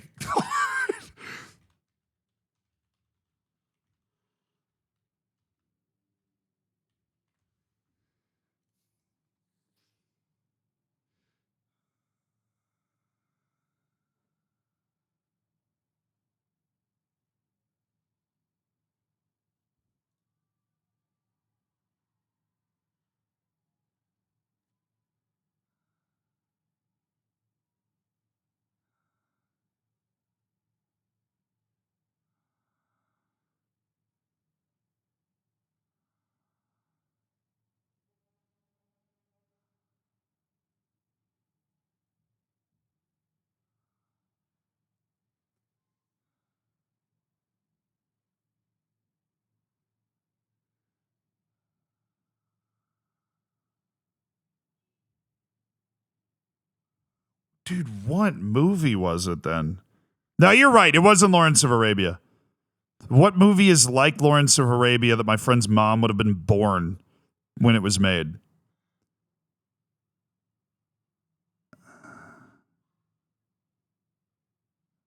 Oh, God. What movie was it?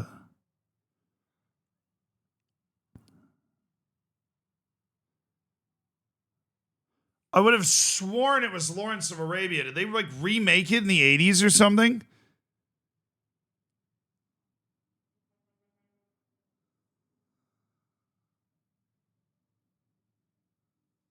This is one of those things that's just going to bother me.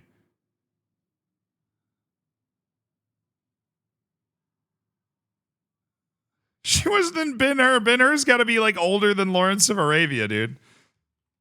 Ben-Hur was made in 1959. My childhood friend is not like 45 years old. No, it wasn't the original Dune. I'd recognize it by the name. Dude, what was she in? She was in some movie that was deserty that did really well. I have also seen Lawrence of Arabia. That's interesting, but also 1962 in a movie about Arabia. Like, I'm not surprised that there wasn't a female speaking role in that movie.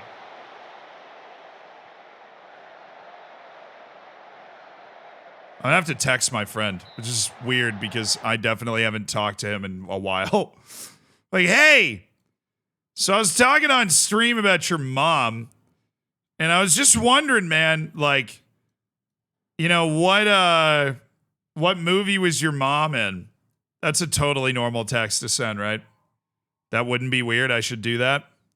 You guys think? Yeah. Okay. I'll text him. Hey, see your mom.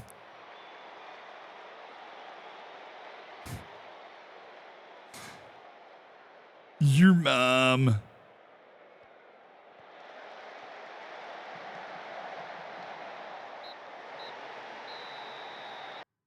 Search her name and IMDb. Dude, his last name and her last name are different because she didn't take her husband's name. And I don't remember what it was. Maybe I'll text my mom. She'll know. She was friends with her.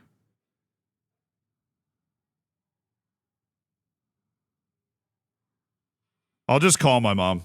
She'll know.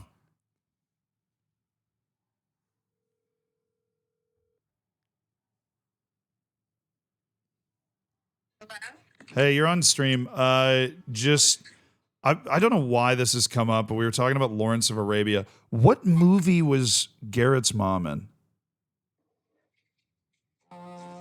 You remember? I know what you're talking about, but I'm so sorry I forgot. That was so long ago. You're trying to pull some. I'm right in the middle of something with your grandfather, so my headspace is not clear. Fair. That's fair enough. I realized that was kind of a surprising call. Hi, stream. Hi, Hammers. Love you. All right. Well, I'll just text Garrett then. I just was hoping that you'd be able to remember because it was driving me nuts. Yeah. No, I know. Like Debbie Hughes was in the sitcom with the two. Well, she was in Full House. Full House. Yeah. But I can't remember what Garrett's mom was in. Yeah. Okay. Oh, what? Can you text me her name and then I can just look it up? I just don't remember her last name. Bro. And I will send you her phone number. Okay. Okay. Thank you. Okay. Love you. Love you too. Bye, stream.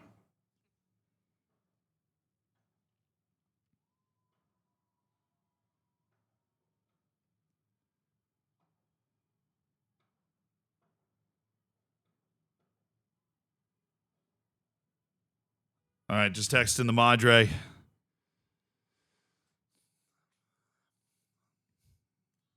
We'll have the details soon. Now, my mom has another friend that was in Full House. Guess I grew up around a couple of actors. I didn't really notice that. But that's who he was talking about. My brother's childhood best friend's mom was a bit part in Full House. So this is all very random.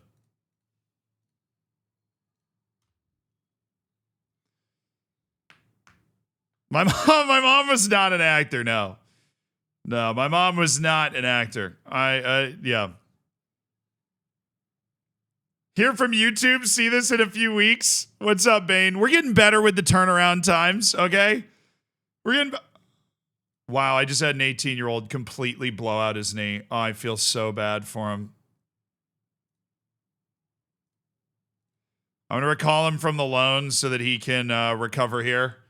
We just had rest in peace to that dude.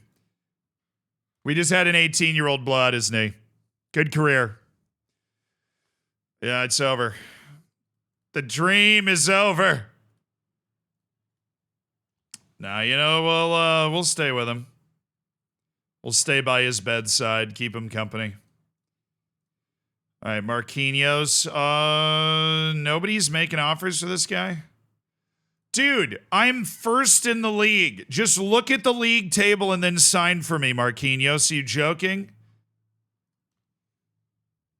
Just sign for me, man. You guys keep guessing, but you know, I'm gonna.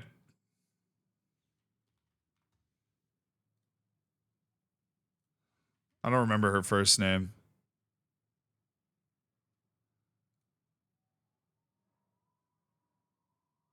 She definitely has an IMDb.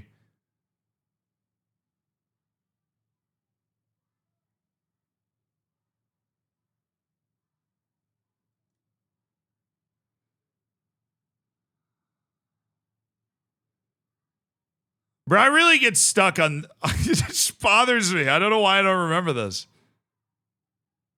There's too many rows, dude. Saeed only speaks basic Portuguese, so we got to send Mortada Saeed on another intensive language course to try and get him okay. Hollandzinho thinks he should be starting more games. Well, that's an annoying issue to run into. Feel like you're playing a lot. You're not a regular starter, though, Buster. You're not. You are, actually. I totally thought you were a squad player, so...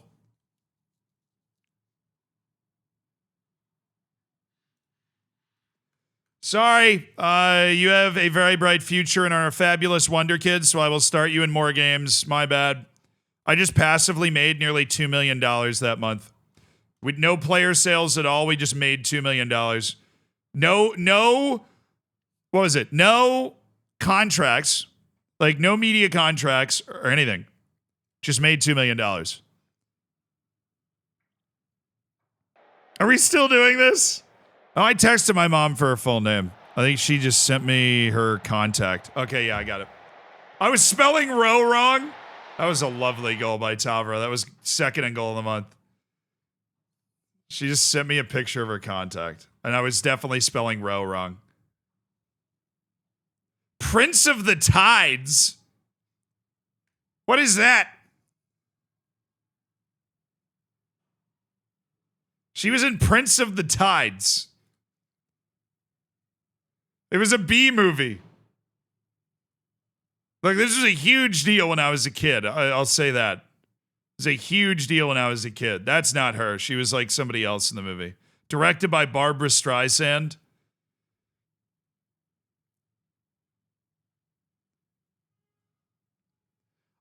Dude, for like a decade, I thought it was Lawrence of Arabia. For like a decade. For no reason at all. No reason. It was like imprinted in my brain that it was Lawrence of Arabia, which makes no sense because it came out in 1962, right? Makes zero sense. But it was fully imprinted in my brain that it was Lawrence of Arabia. Okay, he's cool with being an Impact sub, so I'm just going to solve this playing time debate right now. And Edson would like to go out on loan because he's not getting playing time. Okay. Does he not have an agent? He does have an agent.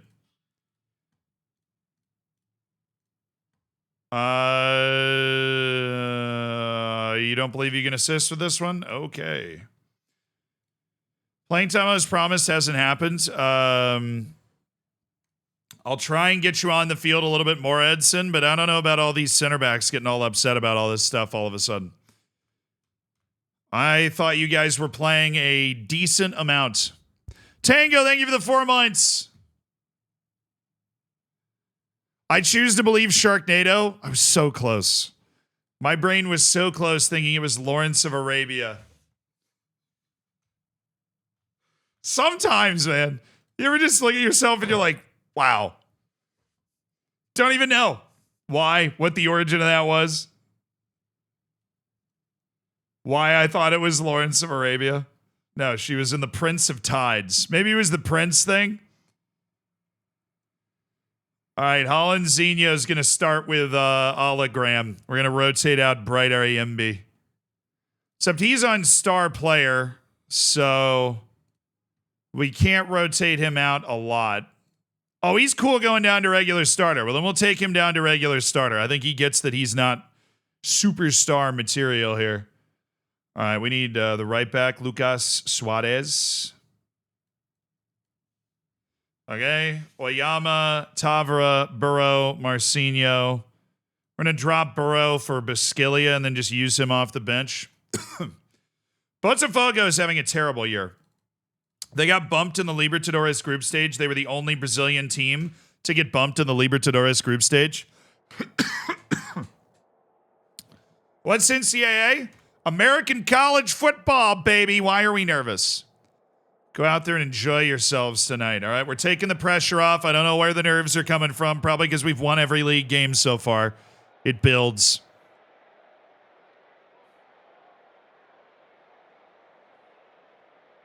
All right, to be fair, Phoenix Blue, we were just chatting about various things in the world of football for like an hour and a half, I think, before we even started playing FM, as we do sometimes.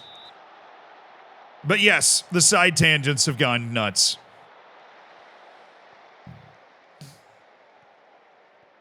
Can we do a prediction so I can get more bacon? Oh, no. Let me miss that. What did Tottenham win? They beat Liverpool in the first leg of the League Cup semifinal. They beat him 1-0 on a goal from Bergvall, football manager darling.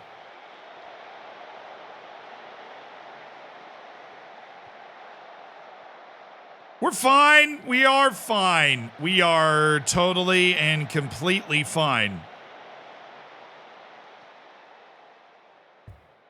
We're fine.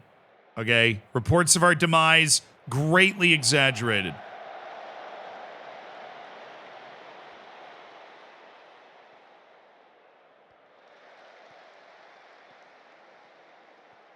Okay.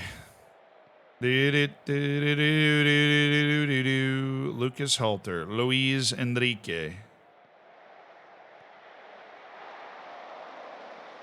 Nice.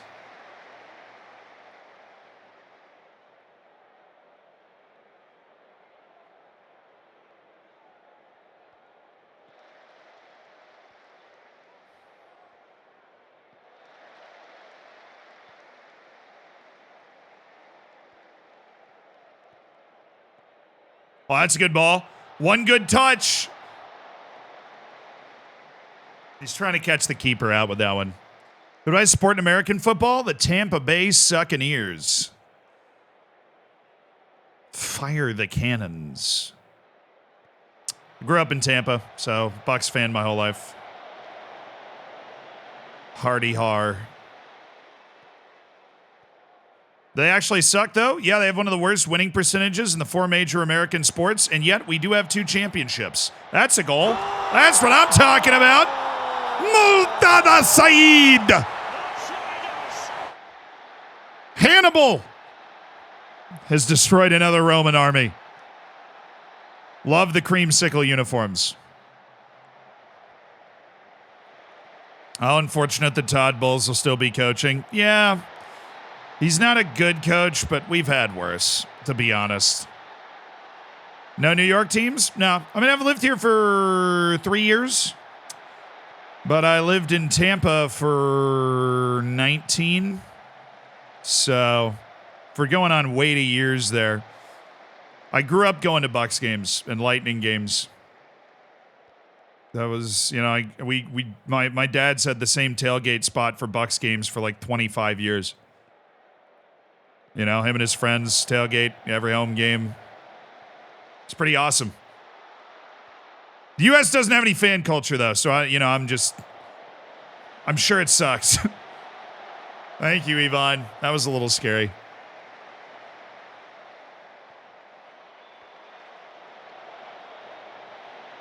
I've been in New York for 3 years. I moved here after grad school at Syracuse, if you know your Zealand lore well. Mateus Pereira. Do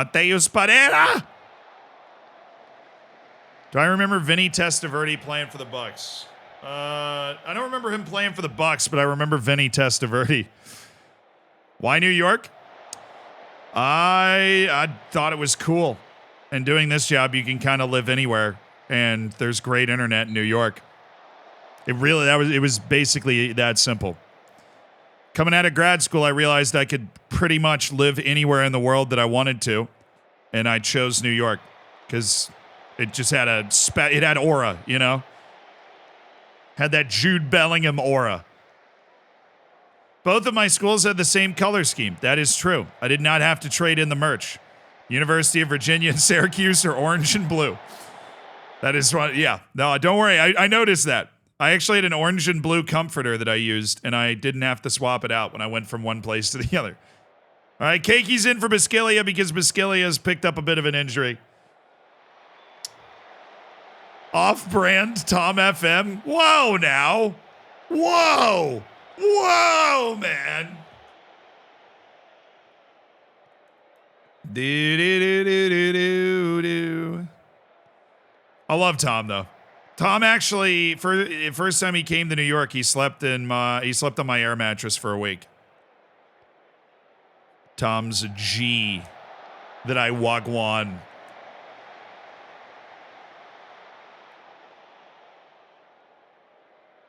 This is my favorite Sam Fender song. Nice. He was my #1 most listened to on Spotify, so I kind of got outed by that. Loving your series of the Tigers of the ABC. Zao Caetano and Zao Andre tried to terrify the other Big Four Sao Paulo. No, I heard about this.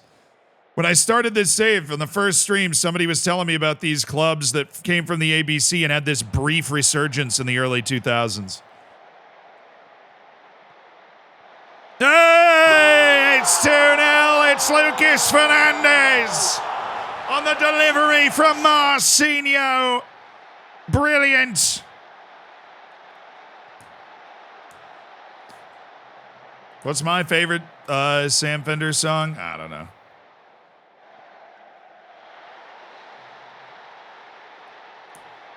Depends on the mood. Maybe Hypersonic Missiles. Maybe Spit of You. 17 going under. So when I go to England all the time, right? I end up in England like 3 to 4 times a year at this point, just, for various things I'm working on, people I'm working with, even like the Football Manager World Cup is in England.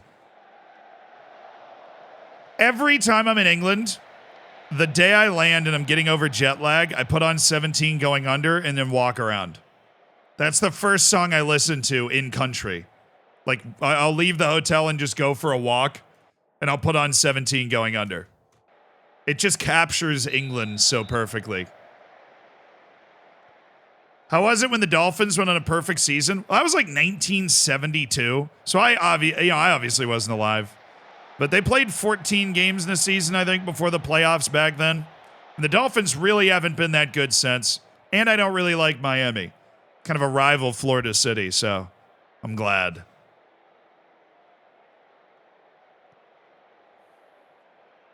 Halancinho, Luis Oyama, Lucas Suarez. Lucas Suarez! Oh, Saeed, man, you could have iced it. I am Blastoise, thank you for the 9 months. Who are my other favorite NFL teams? I don't really have another favorite NFL team. I just always rooted for the Bucks. When I was a little kid, I rooted for the Bengals as well because I thought the Cincinnati Bengals helmets were really cool. Davey, thank you for the Prime. The Bengals helmets are just super cool. I root for teams that are bad. Like, teams that are really bad that haven't won anything in forever, like the Lions, right, who've never won a Super Bowl. You almost feel guilty that the Bucks have 2 and the Lions have never won one, Who's winning the Super Bowl this year? Obviously the Tampa Bay Buccaneers. Baker Mayfield and the boys swashbuckling their way to a 3rd Super Bowl for the Bucks. But if it has to not be the Bucks, I want it to be the Lions. And I think it would be the Lions. The problem for the Lions is that one of the 2 teams the Lions have lost to all year is the one and only Tampa Bay Buccaneers. And so if we meet again in the playoffs, we quite literally have already beaten them this year.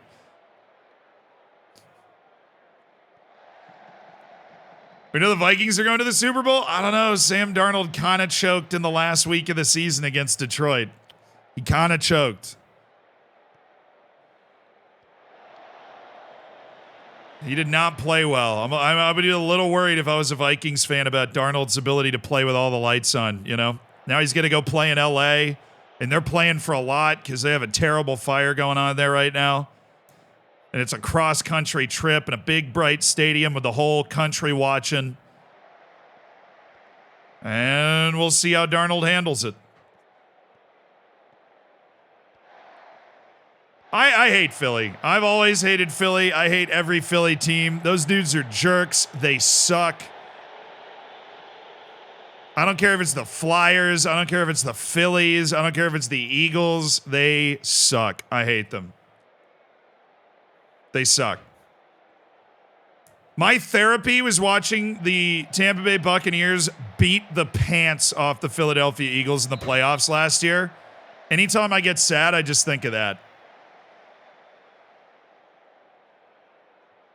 Tampa Bay Buccaneers just abusing the Eagles the last 2 times we've met them in the playoffs.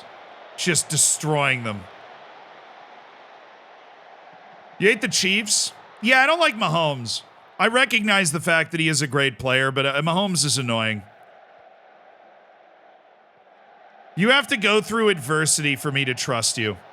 Somebody who's the son of an MLB player who just, goes to college, throws for 1 billion yards, gets drafted, obviously, into like an absolutely perfect situation with an already good team, becomes their quarterback, has Tyreek Hill, a transcendent wide receiver. He's got a Hall of Fame coach, right? Everything falls in place for him to develop the confidence and the skill set to be an unbelievable quarterback. I don't trust somebody that hasn't gone through any adversity,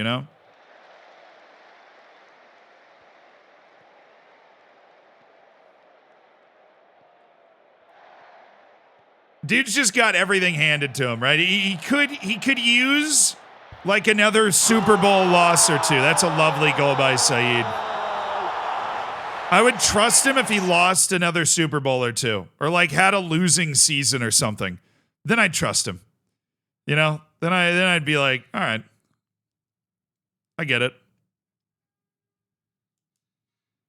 Just, something needs to go wrong at some point. Not like an injury. You don't want to wish an injury on anybody, but who's my MVP? Josh Allen, I think. I go Josh Allen, Lamar Jackson, Saquon.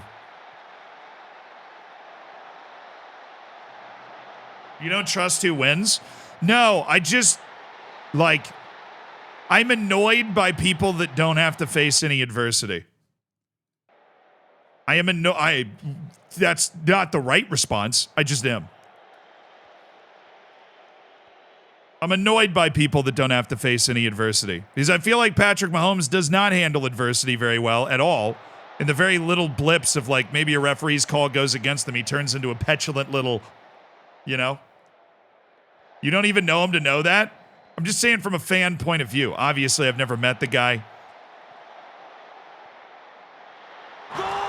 Wow, we dominated them. Botafogo is terrible right now. They're 14th in the league, but I figured they'd show up with some quality or something. We just ran them off the field.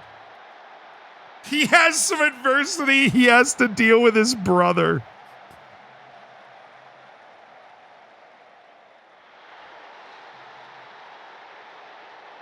That's so true, dude. That is so true. Jackson Mahomes is a terror. Wow, that is, yeah. I felt that. Jackson Mahomes is an absolute terror. Yeah, that guy. So for those that don't know, the Chiefs quarterback, Patrick Mahomes, his brother is an infamous TikToker. Definitely had some weird, sexual misconduct allegations.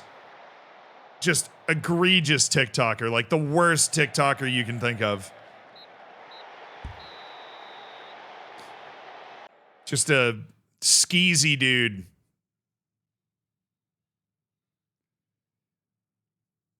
Let's go, baby! That's 8 wins from 8. Saeed bruised his ankle. He's fine. Biscaglia bruised his knee. Cool. Nothing bad in there. We'll just rest them both for the next match.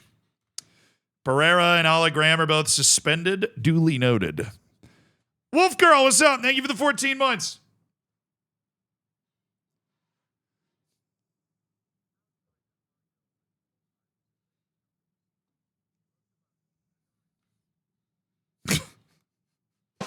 Actually, that was a good one. I was good. I'm going to go B+. That was a good one.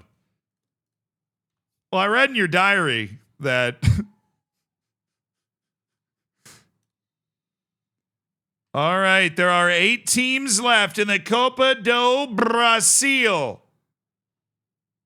We got the team we just beat 4-0. We got Botafogo in the Copa do Brasil quarterfinal.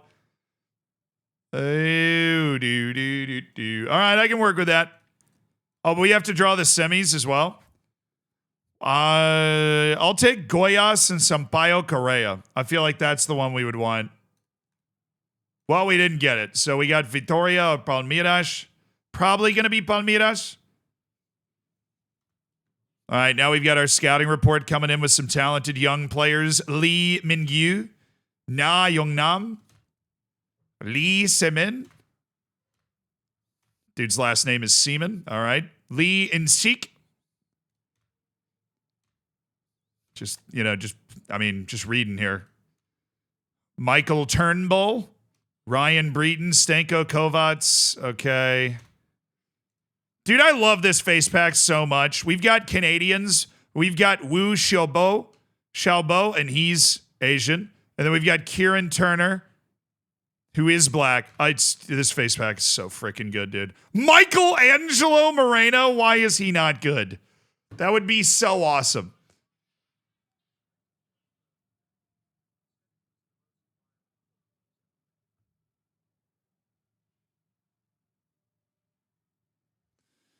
Because it feels like Braille, but it's sharp.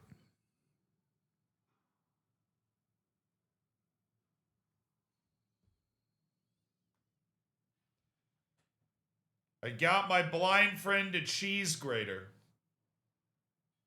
He said it was the most violent book he ever read because it's like Braille, but it's sharp.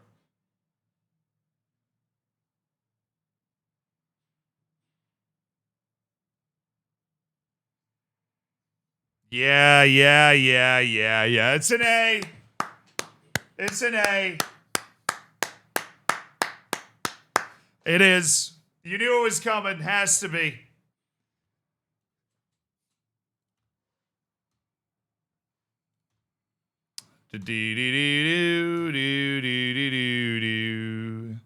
James Mukoko. Xavier Crot.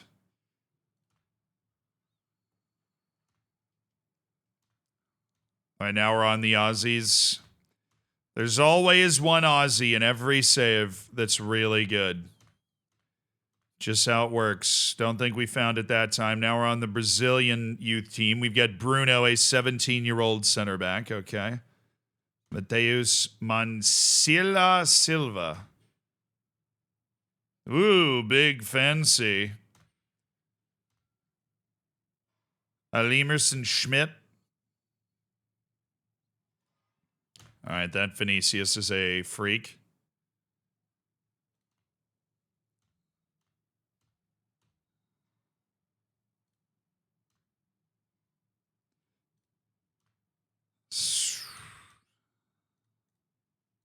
Looking at the Iranians, a couple of the Dutch guys popping up. Man, that was a huge batch of players that our scouts just dropped. That was kind of crazy.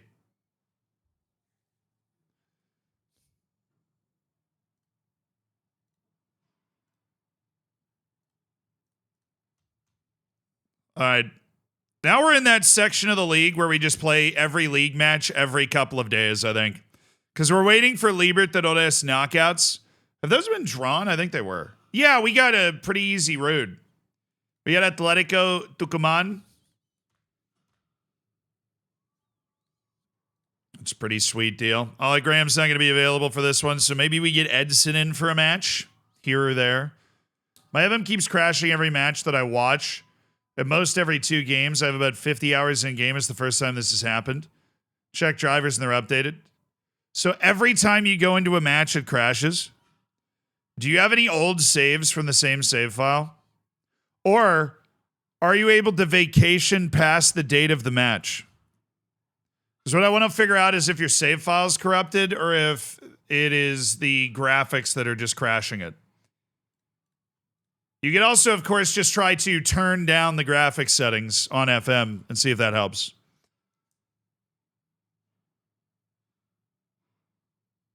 Why don't I play with attribute masking off? Because I love the scouting aspect of the game.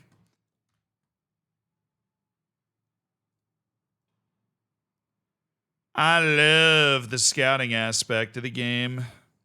All right, Edson, welcome to the show. Suarez there. Oyama just played in that last match. Basquilia. Yeah, well, guess what?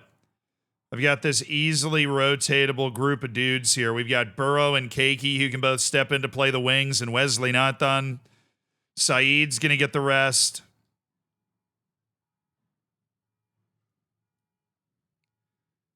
Martin Tavra is actually good to go. I just need a left back sub. Which I don't have.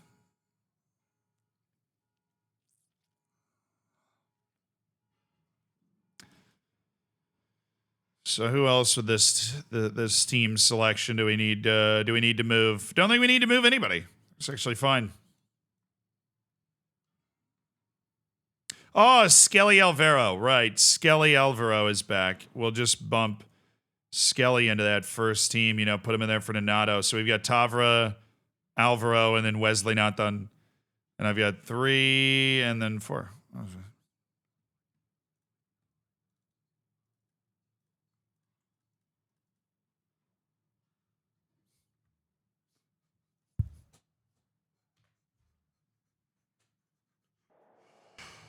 Oh, no. Somebody's in the doghouse tonight. You know, that's what I'll tell you. You've really done it now.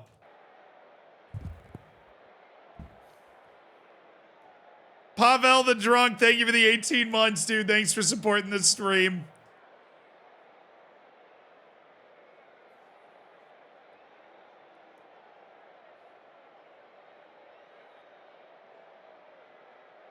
I'm going to do B+. Did I watch the new Tifo video about U.S. soccer culture yet? Yes, I did. I read the comments, too.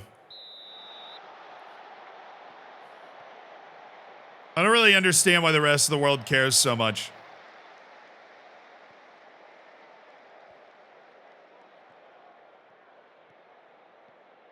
Like, I really don't.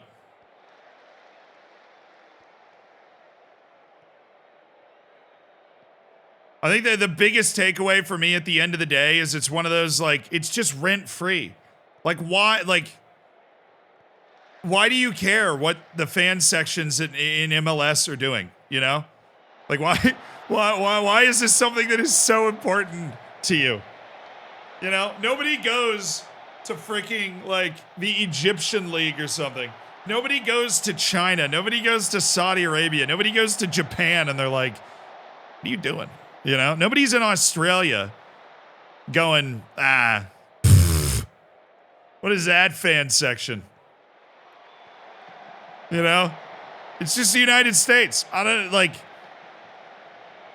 Megalopes. Thank you for converting to the tier 1, dude. So it's not the exact match. Okay, so that means it's just something to do with the graphics. Try turning the graphics down.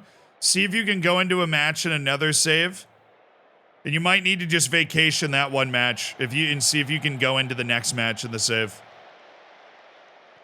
U.S. culture is one of the biggest exports, I guess, but like it really is starting to get weird how much, because it's like, you know, it's a sport, and like obviously the fan culture is going to be different if you go somewhere else to watch it.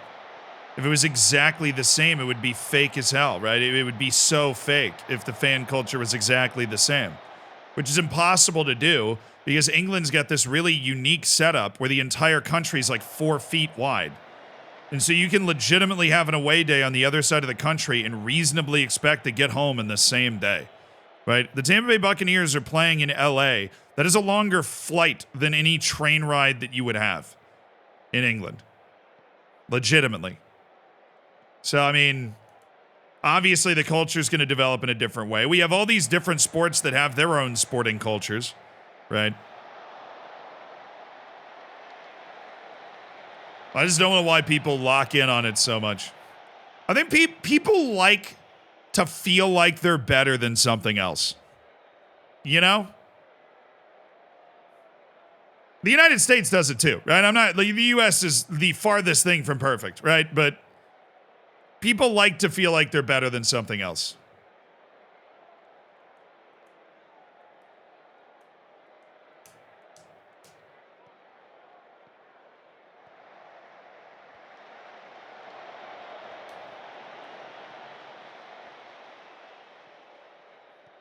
I'm not going from Minnesota to Cali to watch us lose by 3 goals. Yeah, basically. Basically. I live in the UK. It's wider than 4 feet. That's a myth, obviously. That is a myth. The UK is wider than 4 feet. England in the English league system. I don't know about that. See, Alanzinho, you can't complain about not playing and then walk onto the field just so nervous you can barely stand.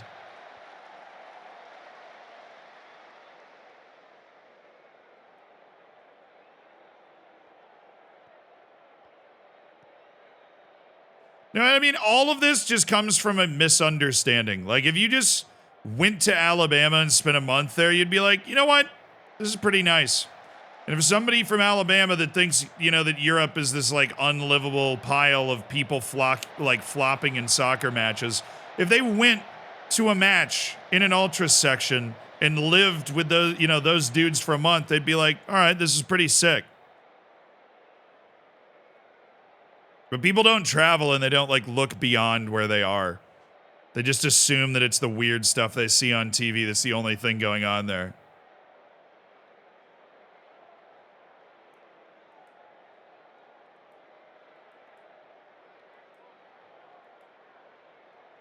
Bro, if we could score a goal, that would be amazing. I know, just throwing out crazy ideas here. But if we could score a goal, that would be so cool. All right, Murtada Saeed's motivated. I'm going to give him the last 20 minutes of this match. I want a motivated Murtada Saeed. And I want a little Lucas Fernandez. Or no, give me Nonato. I'll take Nonato as the playmaker. I have faith in you guys. Go out there and make a difference. All right, we need something to shake free here. I don't really want to shift the tactic that much because we're in control of the match. We just need to find that moment. Throw-in might be the moment. That's not a bad look.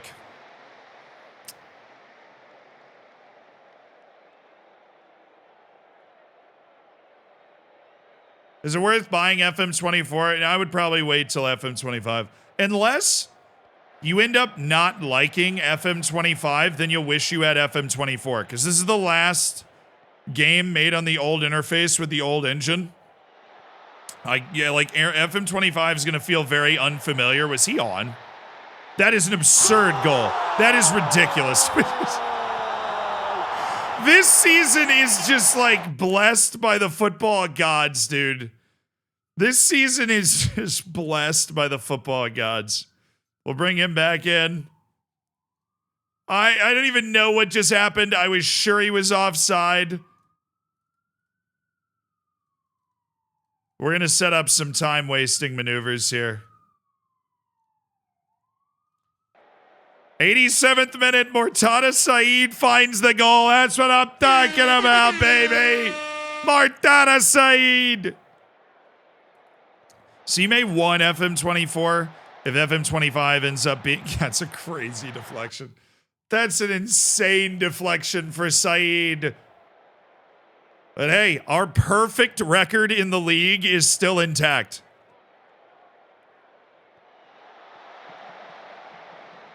Our perfect record in the league is still intact.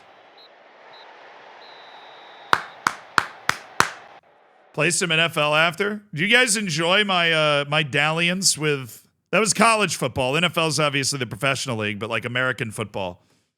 You guys, it was kind of an epic game that I ended up playing.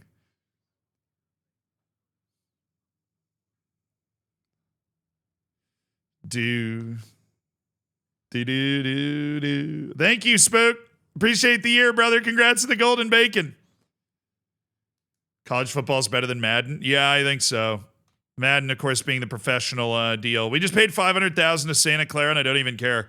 Club made $2 million passively last month. We are rolling in so much money.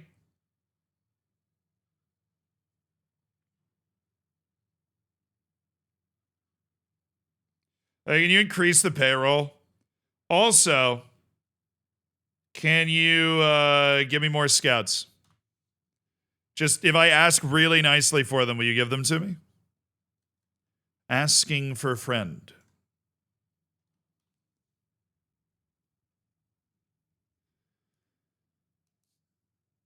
Did I listen to the LiAngelo Ball song? No, I haven't yet. I can listen to it right now. I'll put it up next. Tweaker is the song, right? I'll put it next. Wait. We have 6 games without conceding a goal? Oh, bro, we have more than that. We have 8 consecutive competitive games without allowing a goal. We're kind of on for the hardest achievement in Football Manager right now. Wait a second. One of the achievements I've never gotten on FM. Not invincible, not you can't buy happiness. It's Park the Tank, I think is what it's called. Do they still have it? You unlocked all achievements. I've never gotten that one either. You won 3 matches in versus mode. You won 10 fantasy draft matches online. You played Football Manager for 30 seasons. I don't have that in the game yet.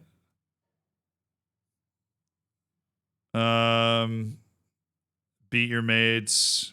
Does it exist anymore, or did they take it out of the game?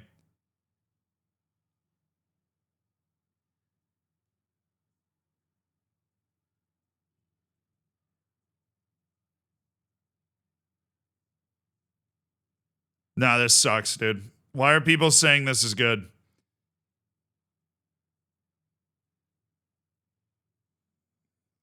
This song sucks.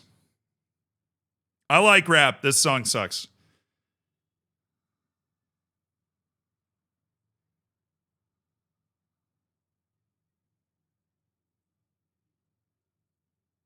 Do I? No, there's no way I already have Park the Tank.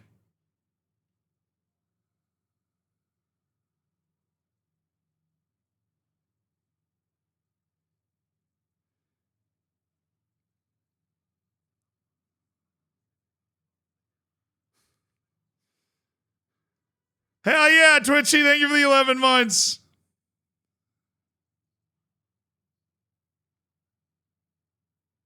So yeah, Park the Bus, that's 5 consecutive.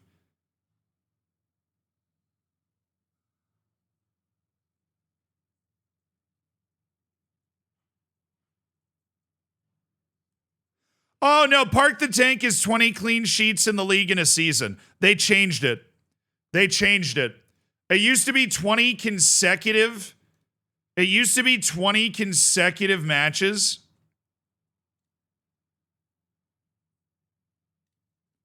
All right, sweet. We've got playing time issues on 3 different center backs on the team now. So that's nice. Yeah, Park the Tank used to be 20 clean sheets in a row in competitive matches. So they changed it. That's okay, because 20 clean sheets in a row in competitive matches is like impossible.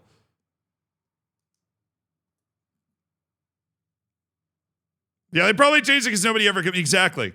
I always was wondering how you could do it, but the complacency and set pieces, and it's just so, you need it so hard. Save scum, I got to be the only way that you'd be able to do it. Seriously. To increase our scouting network to improve our knowledge of other countries so we can spot more players. Yeah, this song's just not very good, is it? It's very heavily produced, right? But I don't think LiAngelo is the producer. See, with a lot of rappers in the modern world, right, they're not the best rappers in terms of the flow or anything, but they're heavily involved in the creation of the beat and like the layering of the sounds and stuff. And so they create, you know, like a good song. And the beat in that song was fine, but you know Leangelo Ball wasn't doing that. Like if you heard that, like the rap was just Leangelo Ball unfiltered, and like his contribution to this song, it was bad. Not to mention, like the song just wasn't that good. Yeah. Lonzo's said to have written the lyrics. ChatGPT could have written the lyrics to that song, bro.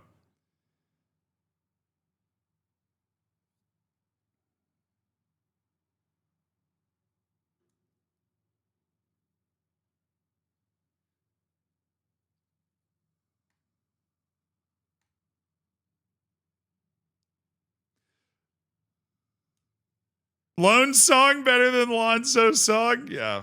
Well, that was Leangelo. I don't want to put that on Lonzo. That was Leangelo Ball of the Three Ball Brothers. Do-do-do.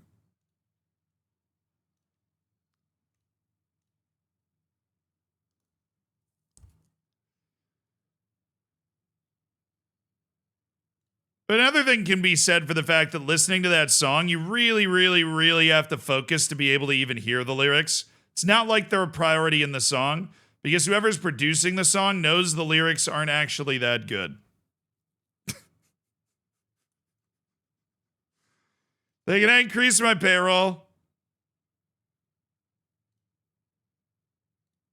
Yeah, I emphasized it. They just increased my payroll by 1.5 million a year. It's a massive payroll increase.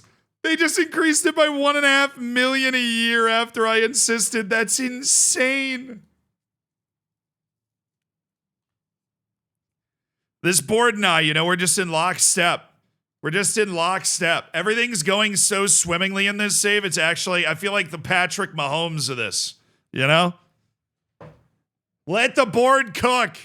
I've been thinking about playing Planet Zoo again. If so, where do I start my new zoo franchise? Try a desert zoo and then try and create polar habitats in there. Give yourself a challenge, you know?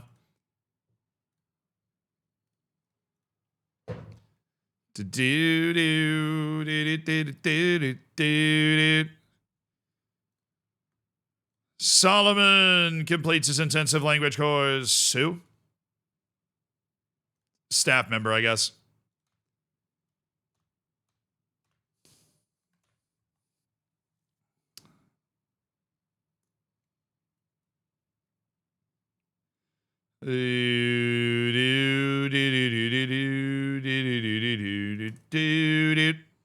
Okay, Suarez, and then was it an injury or a suspension? It was a suspension.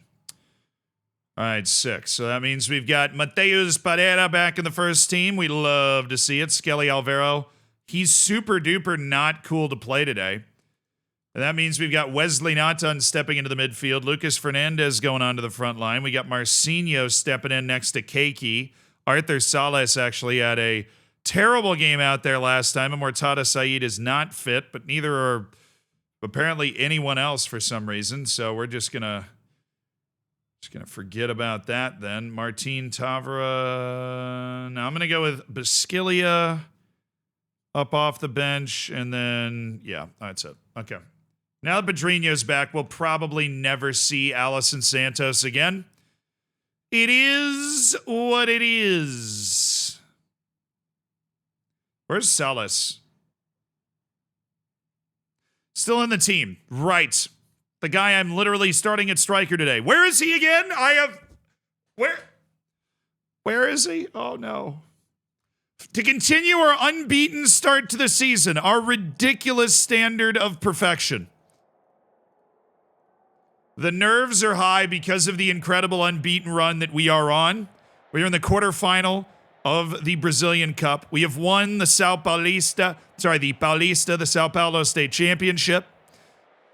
We are into the knockouts of the Copa Libertadores. We are not unbeaten the entire competitive year because we did lose a match in Libertadores, and we definitely did, you know, I think we lost a match in the State League as well. I don't remember. Yo, boss.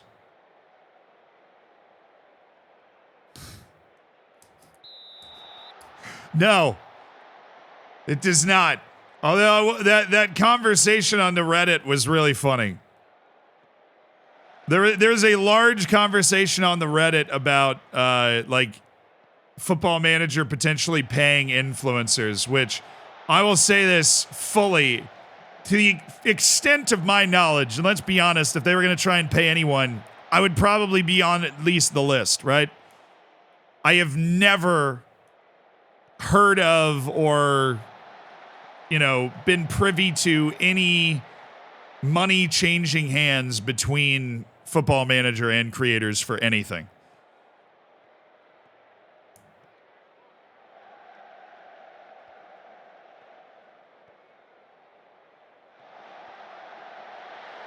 Was that on? All right, we got a challenge. The most that Football Manager will do for creators is to bring them to events at Sports Interactive's headquarters. They do that. Usually about once a year, right? And they'll discuss NDA stuff, right? Just talk about the game, basically. And they will, you know, bring people to the studio to do that. But in terms of like paying people to say stuff, never seen it. Obviously, that is exactly what somebody that is getting paid by SI would say. Thank you for doing the math on that, by the way, Wyland. I forgot to I forgot that we went into this match having not conceded in like 8 years. Or 8 competitive matches without conceding a goal, and we conceded 4 minutes in. Oh, Cora, yeah.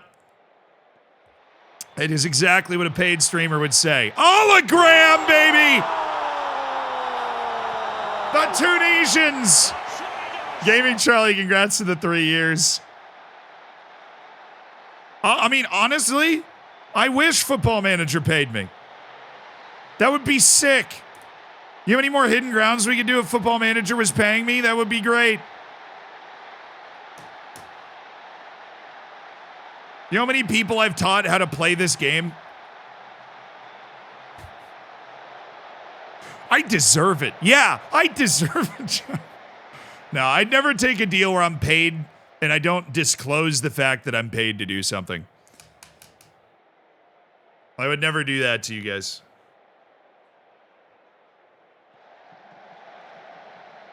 We didn't say you'd be paid well. Fair enough.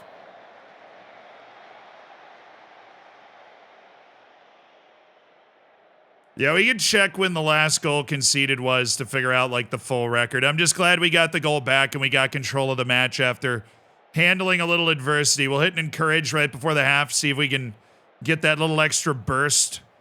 Take control of this here match. We didn't.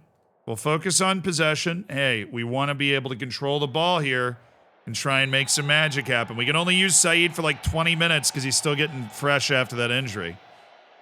There should be an FM con. I don't know, maybe in the future, but I don't know if there's enough people that would be willing. It's still a pretty solitary game. It has, you know, tens of millions of people that play it, but it doesn't have as big of a community aspect as a game like EAFC or something. And is there even an EAFC con? I don't think so.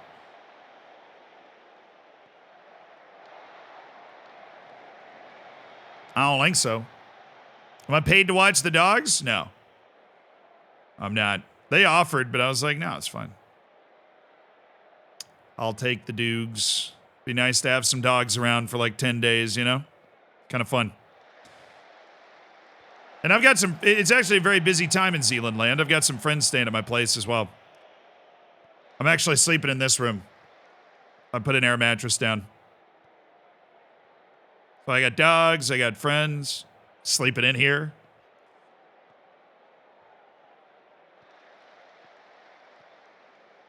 They should pay for your Instagram likes. I hear that's a thriving business. Yeah, I think it's about time for me to buy some more Instagram followers, so should probably get on that. Yo, cakey, dang it. What year is this? 2027? It's year 4. This isn't your bedroom? No. This is not my bedroom. This is where the business happens, not the magic. Okay. No, seriously, this is my office. I got an office here. And it's nice. Actually, the reason I have it, and we're still working on this, and I swear it'll be done soon, is we're creating like a beautiful live watch-along thing.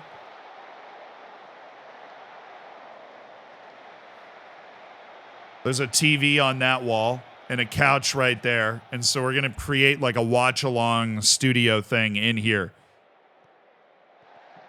Also, dude, keeping my workspace separate from my sleep space is huge for me. That is also, like, when I'm in this room, I'm working. And when I'm not, you know that I'm not working. That's nice. Because this sort of job can be very all-consuming. Like, well, I'm just going to do another video. And it's like, no. Go out and get some air. Go out and get some air. Solace. Oh, Keiki. He's got him. It's Solace! Brilliant. A beautiful goal by Arthur Solace. We kept the faith. The faith hath been rewarded. A gorgeous goal by Arthur Solace. Well, my fullbacks have had some spectacularly bad performances. The salesman himself. Nah, he's on. It popped up in the bottom left. It was definitely close, but he's on. Wayama's a better defender than Donato. Andy's got the fresh legs, so we're bringing him in. Swapping the fullbacks for the last 10 minutes. Beautiful, beautiful delivery by Keiki. Sits down in this little half space. Nobody able to close that down. Drops it into Solace. Just have to make hard contact with it towards the goal. It was not pretty, but he's battled it in, and we have the lead again. Which is good enough. I mean, Monero hasn't won any of their last 5 matches. They're in bad form here. We spotted him an early goal, but we needed this.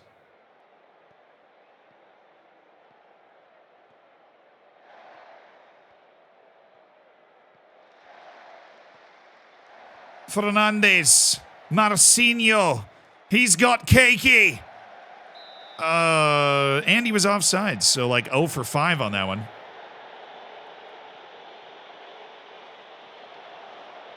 It's super hard to talk to a camera while playing a game you're addicted to for work. I mean, imagine if you feel like you want to do some more work. Streaming is not the work. I stream because I want to. Streaming is like the thing that I do to, you know, I look forward to the streaming part of my day, wise. Streaming is not hard. If you do the sort of stuff that Speed and Kaisenat do, it's a little harder. There's a lot more logistical stuff and politicking that goes on, but the streaming I do is not hard at all. I stream because I love streaming and I have fun streaming. There's a reason like Mr. Beast doesn't stream. If you want to maximize what you can do on YouTube, streaming's just basically a giant waste of time, but I just love streaming. Thoughts on Tom starting to stream again? Love Tom. That's going to be great. I'm sure we'll do some collabs. I'm very happy he's starting to stream again. He's definitely starting to stream again because FM26 comes out in 2 months. But yeah. Now, wise, I'm not going to be one of those people that sits there and go, oh, my job is like so hard, you know. That's not what I'm doing. I'm saying, you know, making YouTube videos, making shorts and that stuff, sometimes it gets a little old. FM25, FM25, FM25, FM25, FM25. I meant to say FM25. You know I meant to say FM25. Please, I meant to say FM25. I meant to say FM25. Freudian slip. Exactly. Definitely a leak, yeah. Yeah, they're going to release 2 FM26s. NDA breached. Now, I swear to you that it is not FM26 coming out in March, chat. What do you do for your birthday? I had a little shindig at my place. We went to dinner with a few people and then had a few more people over and played some Flip Cup and, you know, listened to some music and then went out to a bar. I woke up with a hangover. It was great. Yeah, I just leaked FM26. No. FM25 is coming out in March. Goodness, we're killing it. This team is so freaking good, dude. What I think 26 will be, if I were them, I'd do it in like January. Or try and maybe get it out right before Christmas. Like, walk it back. Don't immediately try to release the next game in November. I feel like you're just going to ruin it for yourself. This is just genuine interest. Can you tell us about your average day? Yeah, okay. So the average day in my life, I wake up probably at about 10, which sounds great, but sometimes, like last night, I was up until 4 just working on stuff. So sometimes waking up at 10 is like, waking up at 7 for a flight where you're like, And now I have the dogs, right? So I wake up at 10 and the dogs are there. It's like, oh, I gotta go for a walk. My friend took the dogs for a walk this morning, which was a huge help. I didn't tell them to do that. They just woke up before me and were like, I'm gonna do it. So I'll wake up. I'll usually have messages waiting for me because basically my entire editorial team lives east of me in Europe. And so they'll have messages about whatever's happening. Usually it is a message from the lead editor telling me what I'm behind on and what I need to do better over the course of this day. So I'll sit down. And there's like a Discord, that organizes all the editing stuff and the management team and everything. And I'll go through those messages, make sure I'm not missing anything huge. This morning, I sat down and had some mock-ups of a thumbnail for the next video. And so I reviewed those, kind of popped them in my thumbnail viewer. Just a lot of thinking, and you're looking at the thumbnail and seeing how it feels and testing different titles with it. And then gave some feedback for the thumbnails about like, what to work on. I have to do that before the stream because he'll probably be asleep by the time I finish the stream because of where he lives. Okay. And so I have to get that feedback in now as the thumbnail basically, say we have a video coming out tomorrow, the thumbnail has to be done before this stream today. So I get that feedback in and I think he sent the final version over. Right. And then I didn't do Zealandisms last night. Right, which of course I don't actually record, but like editing the Zealandisms, And so I want to do 2 a day, which means I have to wake up this morning and record 2 this morning so that I can send them in before the stream. Zealandisms sometimes take 20, 30 minutes, both of them. Sometimes they take like 3 hours. You can't find something interesting to talk about, or you're just not able to form sentences that particular day. So that can be a pretty hair pulling out inducing experience. If you start a recording 7 times and then just keep putting your foot in your mouth and you decide this is never going to happen. But most of the time, Zealandism's pretty comfortable. I know exactly what I want to talk about. You just pop it on and you go. And so like today, I know I need to record at least 1 video today. But we had an extensive meeting. They're like, okay, if we want to go with this release schedule, then this is going to take too long to edit. So we need to come up with another concept so that we can fit the release schedule. Like if you want to have this number of videos per month, well, then we need to find a way like to, these are too many videos that are too long. It's like, okay, so I'm going to finish the stream today, record 2 Zealandisms, send them in. That's the first thing I have to do once I finish the stream is record 2 Zealandisms. Sorry, edit 2 Zealandisms. I was a misspeak like the FM26 thing, Edit 2 Zealandisms, right? And then I'm going to go into idea ideation, which will be basically I put on the Skyrim ambient soundtrack and I go to a bunch of my favorite YouTubers' pages and I scroll through their pages and try and find ideas that I think I could yoink and twist into Football Manager. Sometimes I will literally go through my own page and be like, what's something I did that I could do from like a different angle or, like let's say I locked, Mbappe on the worst team. What if I locked a perfect player on the worst team? That sort of idea coming up with stuff. Right, but I'm going to keep in my mind, like, we need something that's very efficient to edit because I've just given them a couple of long projects, and so they're not going to be done for a while. So if we want to have a video come out in this window, it needs to be an easier edit.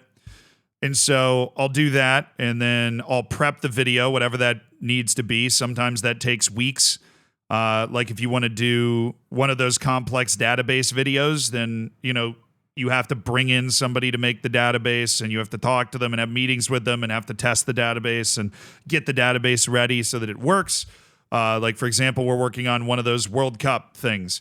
And that database has taken, a week of testing and testing and testing. And I keep thinking it's going to be done, and it's not.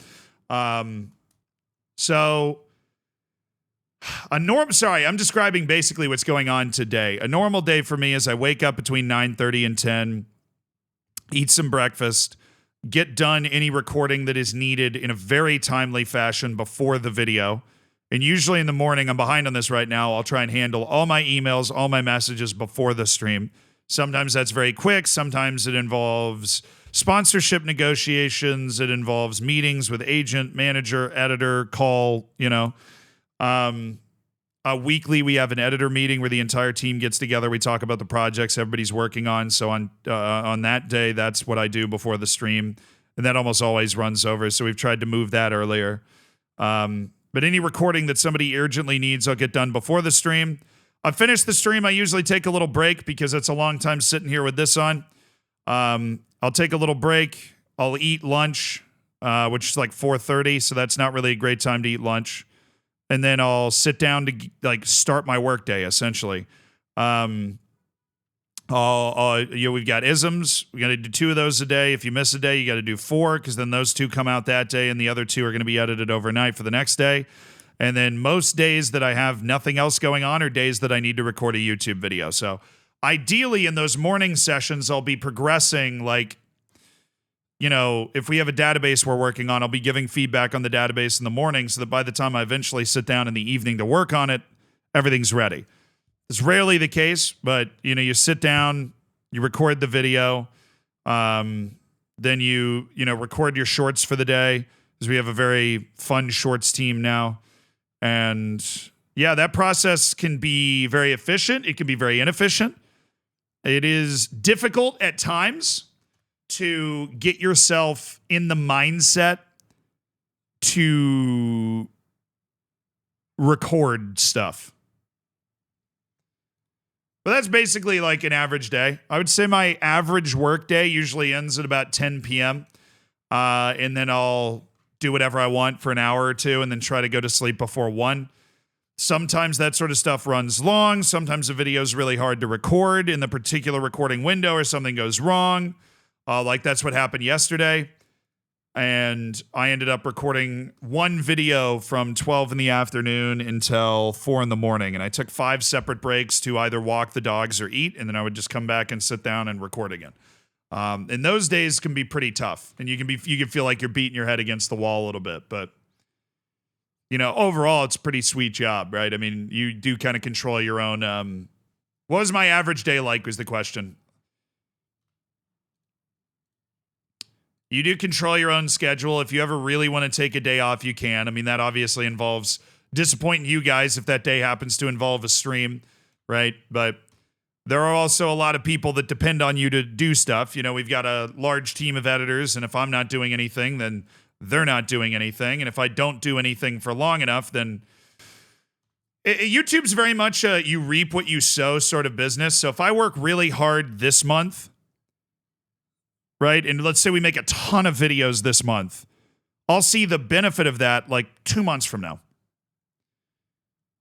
So, right now I'm reaping what I sowed 2 months ago and onward and upward.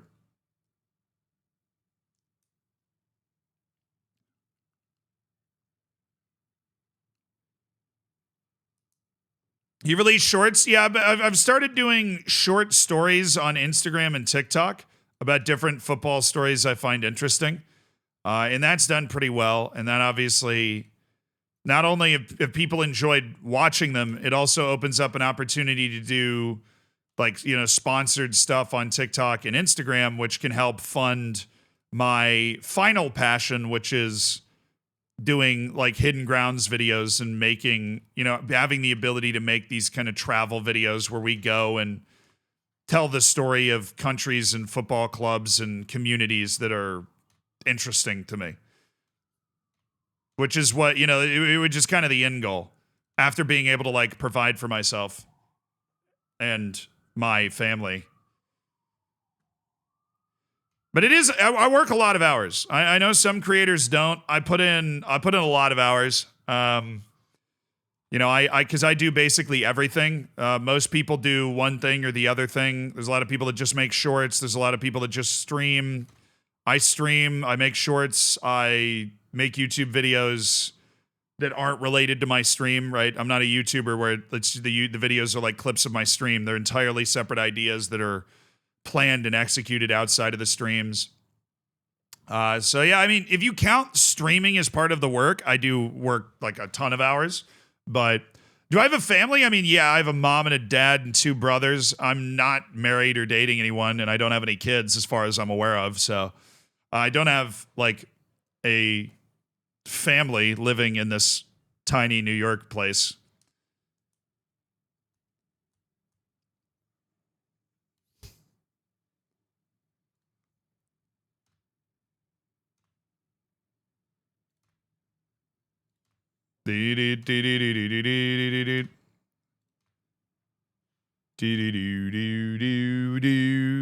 Although I do confuse people sometimes. I posted a picture of me wrestling with my cousins, and somebody was like, "Oh, your kids are adorable," and I replied to that comment. I was like, "I'm flattered you think I'd have kids."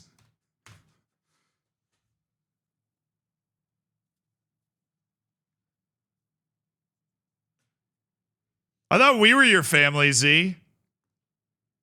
Come here. Hugs the camera. You guys are the homies.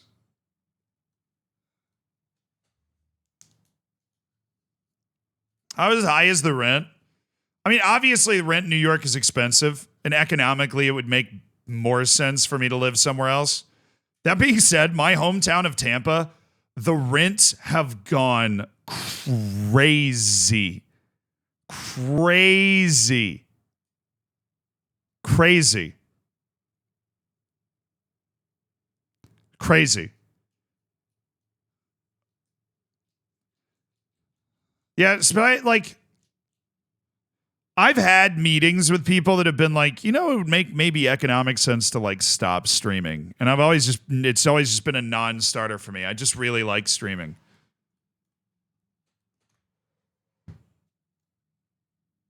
And you guys subscribe like maniacs, too. So like, I'm like, but have you seen my community, though? The Dilliog, thank you for the 5 months. When am I going to bottle the league? Working on it. Tired Dad, thank you for the 38 months. But you don't have to subscribe. I do obviously appreciate the support a ton.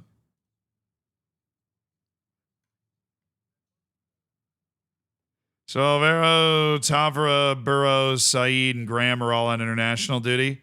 Well, I guess I'm short a few players then. Jeez. I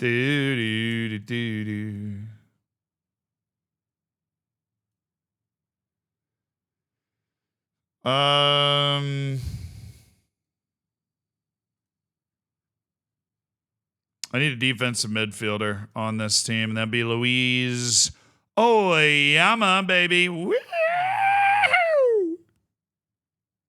Little international duty. That might be what sinks us here. That's spiffy international duty. Elias Kubo, Usman Jabong, Rodrigo Ferreira. We do have a full bench with the Nonato suspension as well, though. This first team's a little watered down. We've got a very good defense. Midfield and forward lines are just a bit soft, but we are actually better rested than Sao Paulo. At least according to our initial reports of like, what's up? Solus, thank you for the 3 months. Thanks for spending $5 of Jeff Bezos' money. And Rambling Epic with a tier 3.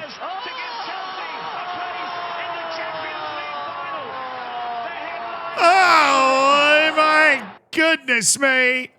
It's a tier 3 for 55 months. It's over 4.5 years for Rambling Epic, brother. I appreciate it. And Cerberus, thank you for the 17 months.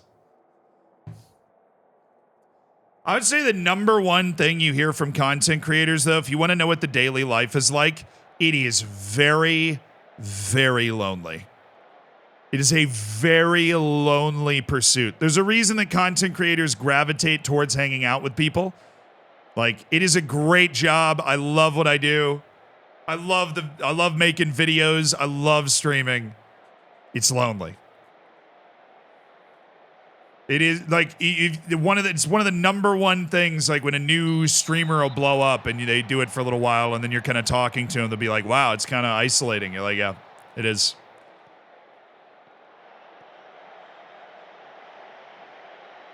It just is what it is. It's the nature of it. I can do my entire job and never leave this room. And there's a certain part of that just makes you feel disconnected from the world, even if I'm sitting here talking to all of you, you know? Because I'm a person that loves isolation, so I think I handle it better than most. I can go a week without talking to anybody and not feel like anything's off. But, like, there are certain moments when you see your other friends that have, like, I want to say more orthodox lives. You're like, that would kind of be nice sometimes. Not enough to ever make me want to do it, but it's the same way that you look at somebody doing another job and you're like, yeah, that would be interesting, but you never actually want to go through, like, doing it, you know? You like what you're doing more. Probably why streamer, yeah, no, 100%. What's the thing that's about to be read out? 100%. That's why that's really why they exist.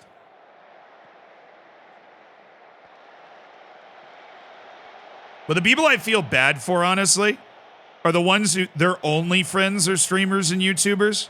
If your only friends are streamers and YouTubers, then you're basically just mixing business with pleasure. And you can never escape how many likes, how many followers, how many subscribers, how many, you know, you can never escape it. You know? I'm very fortunate in that I kind of lived a full growing up life before I became a YouTuber. Like, I went to school, I went to grad school, I got to go through life and develop in life and make friends and do normal people things. Right? So I have a lot of quote unquote normie friends, right? The vast majority of the people that I hang out with are quote unquote normies, right? They're people that have more normal jobs and, you know, a dog maybe. Do I plan on being a content creator forever? Yeah. I do. Yeah, I would love to have my own TV show where I travel around the world and show people interesting football things. That's my goal. And hopefully it'll happen. Because I've discovered that's what I'd really, really love to do.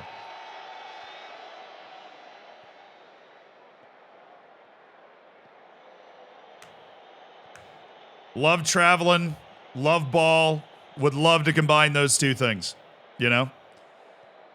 But nobody's ever been a content creator for their whole life, right? Because the idea of being a content creator is kind of new. I hate the phrase content creator because it just sounds douchey as hell. I just make stuff. And if people like it, then they watch it, you know?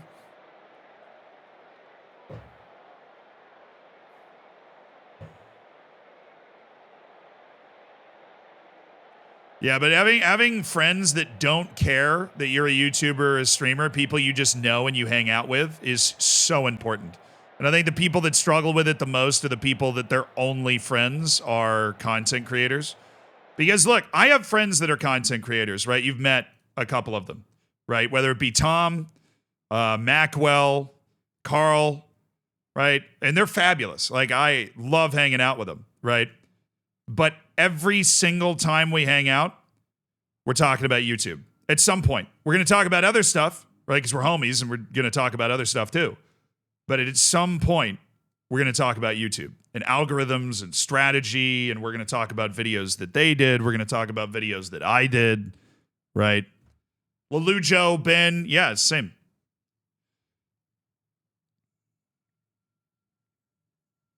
Like, you mix, like, what, you know, being friends with also the business part of it. It's like having a friend at the office, the difference between that and like having a friend from back home, you know?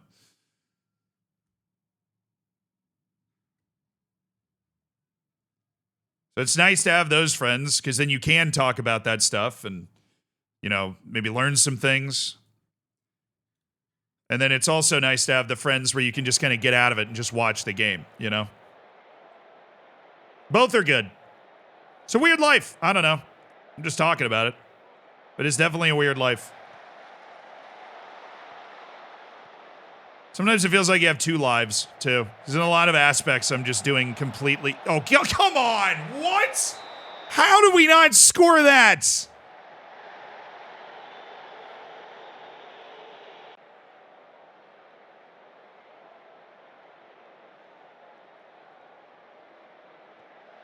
Dude, that's crazy. That's an insane save. That's crazy. Basquilia, get it back in there. Come on, guys. We're not giving up meekly now. Rambling Epic just gifted 5 subs, dude.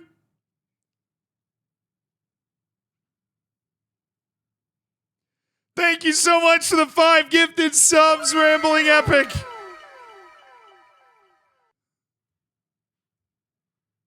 How often am I recognized from YouTube, Twitch, and the real world? Depends on what country I'm in. In the US, it's like once a week or something. It happened on my birthday.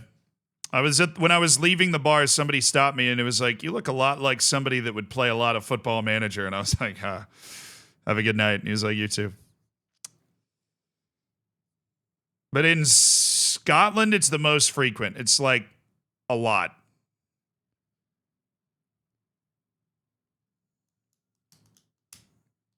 But you do have to do weird things. There's a couple of weird things you have to do once you realize that it's possible that people could just recognize you. 1, your name on food delivery apps. You have to change it.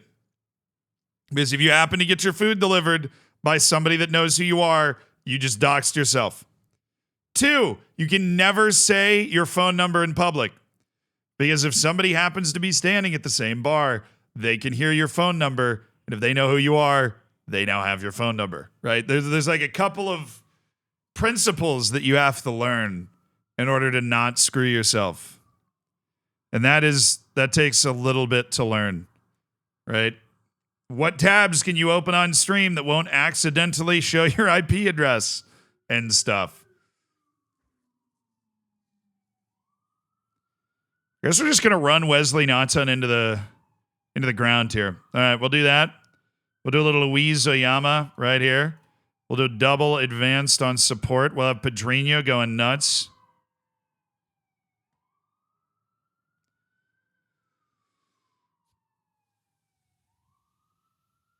Thank you so much, Rambling Epic, for the 5 gifted. You beautiful man.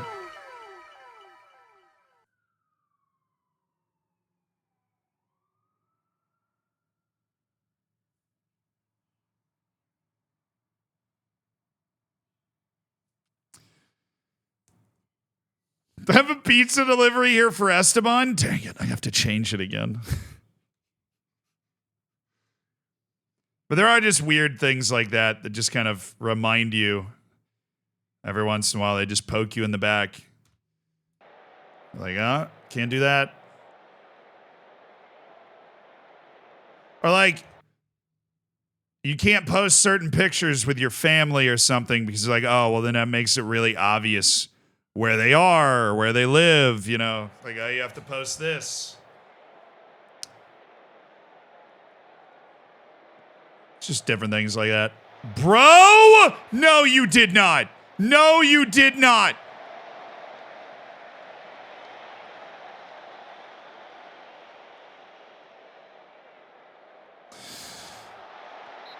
Yeah, I'd say the craziest one I ever witnessed was Carl and I were in New York, and we were with a couple of other content creators, all of them way bigger than me, right? So I like Quackity, Tina Kitten, 2 people that are wonderful people that I'm acquainted with. You know, they're very nice people. And we're walking around New York, and we were in the M&M's store. And they got recognized in the M&M's store, and so they like take the pictures with people, right? And those people post the picture on Twitter and tag, I think it was Quackity. And Quackity opens his phone and he's like, I had to check something.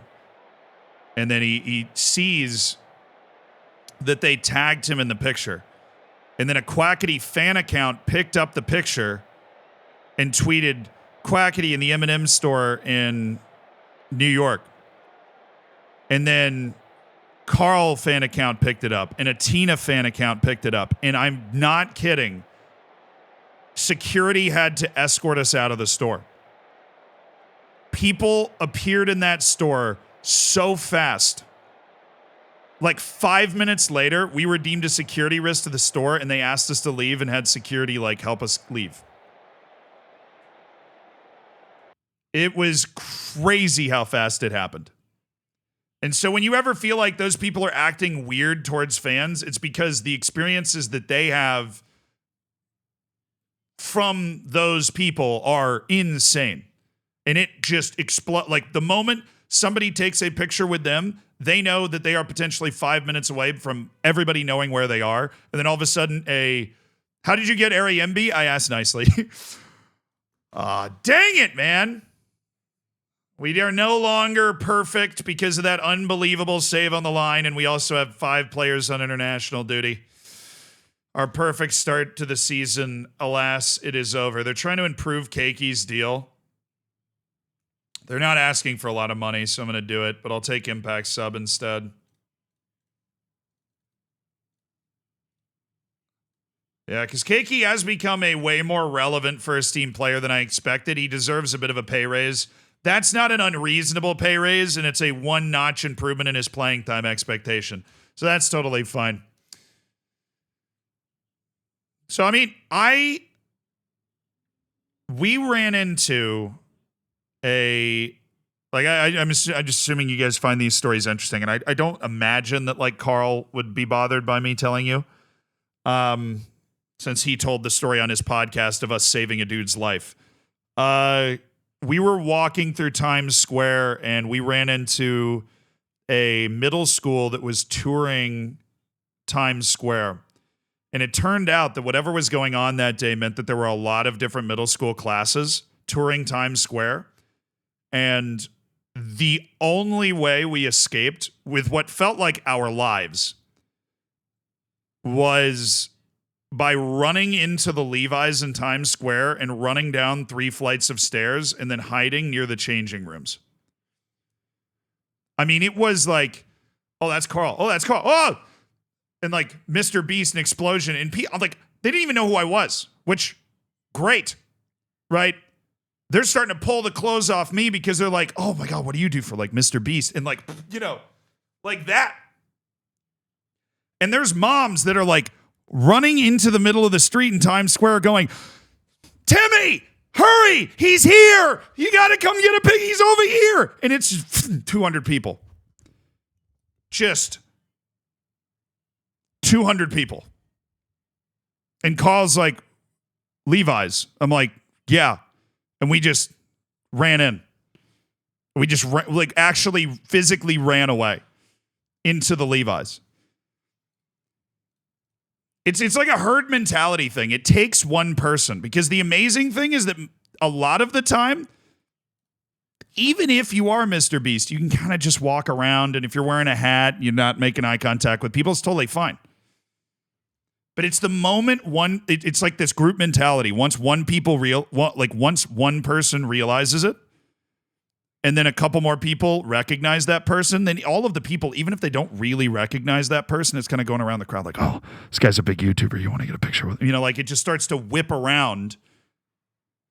Like it starts to whip around the entire group. And then all of a sudden it just like everybody's just frothing at the mouth. There's like a terminal velocity, and it reaches that terminal velocity, and then it just becomes chaos. It's crazy. And how can you not be affected by that in some way as a human being? Where you're a liability to set off like a safety concern if you stand in the M&M store for too long.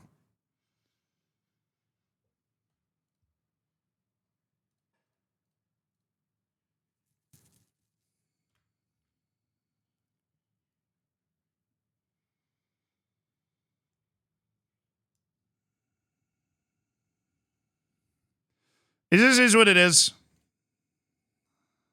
Oh, he left. Oh, we got to honor him. Noel Atom.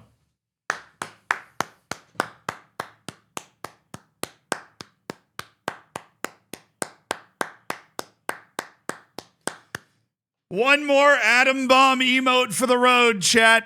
I honestly forgot he was leaving. We signed this transfer so long ago, but $1 million deal to send him to the Romanian league. Noel Atom. A lovely performance for the guy we brought out of the Brighton reserve team. He got his first team experience with us. And he was a part of some very important seasons with this club in the second division and then that whole first division season. And I wish him great success on his return to Europe. He's now 22 years old, and hopefully playing in Romania, he'll be able to turn some more heads because he has some real Rolls-Royce qualities. We're happy with the money, but we will miss the atom bomb. He's definitely the guy that brings it. And also, hello, Hollandzinho. Hello, improvement. Hello, Hollandzinho. Oh, my goodness. So nice to be a nobody. Sometimes, yeah. Sometimes, yeah, it is. Sometimes it, yeah. I can't imagine the burden on people like that. That's why I always try and go very easy on them. Anytime you're ever like criticizing a huge footballer or something, it's like they're dealing with a lot of stuff. They could also be a bad person and be doing bad things, but they're also dealing with a lot of stuff that you just can't even begin to like imagine what's going on there. Okay, I need Kubo, and then I need you to go there. Okay. Then we need Nonato to come in for Oyama. Then we have Natan and Fernandez and Keiki and Marcinho. Is there anybody that can spell any of these guys? Maybe a little Basquilia?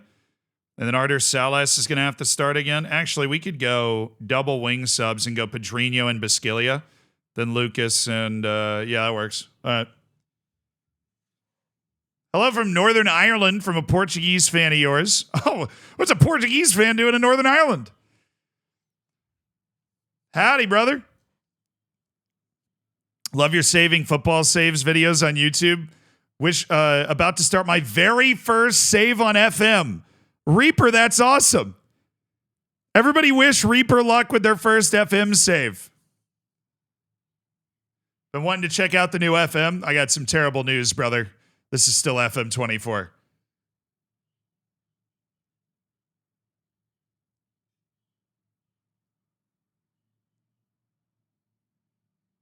My wife's from there? Nice. What's Portuguese sound like in a Northern Irish accent? It's the real question.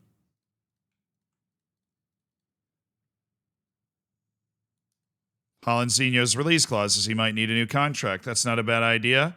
Except he has none because I am giga-brained. Although I didn't remember that, Loki, so I do appreciate it. Does not have a release clause. You still have time to uninstall. Doing Doncaster Rovers. It's gonna be a slog. Enjoy. You just got to enjoy the process of Football Manager. That's really it. You just have to enjoy the process.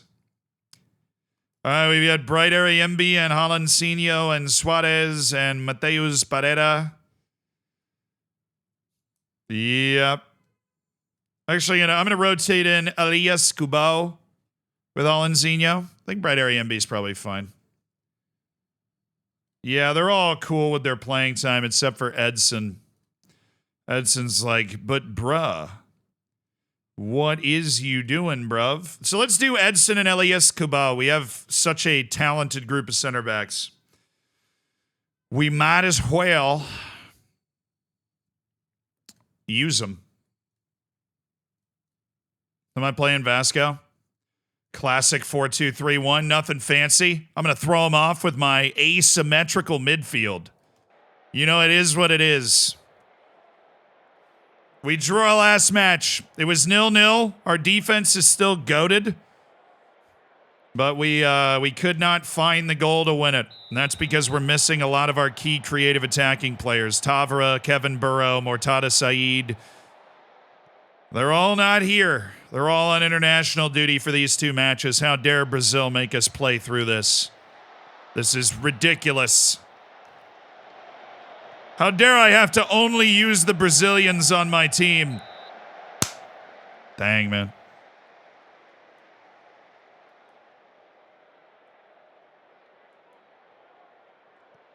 She can ask for a beer in Portuguese.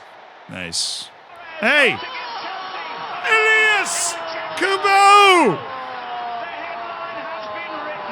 Hell yeah, brother. Said it's pronounced like Cabot. See, I thought it was Belgian, so it had like the French deal of just dropping letters all over the place. Oh, Basquilia, he can do this. Ah. You're no Martin Tavera, you poser. You're only pretty good. Well, that's a nice start. This is a team that we apparently lost to the last time we played.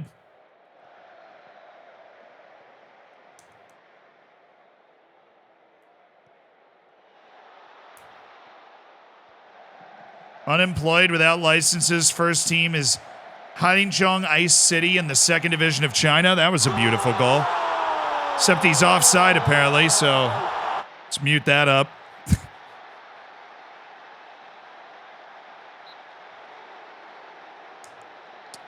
I gotta watch that play again. I've caught it out of the corner of my eye. Oh, come on, man. That is so freaking close. No sails. Stand down with the sails. Pedrinho getting back into the swing of things. Our pacey fullback winger.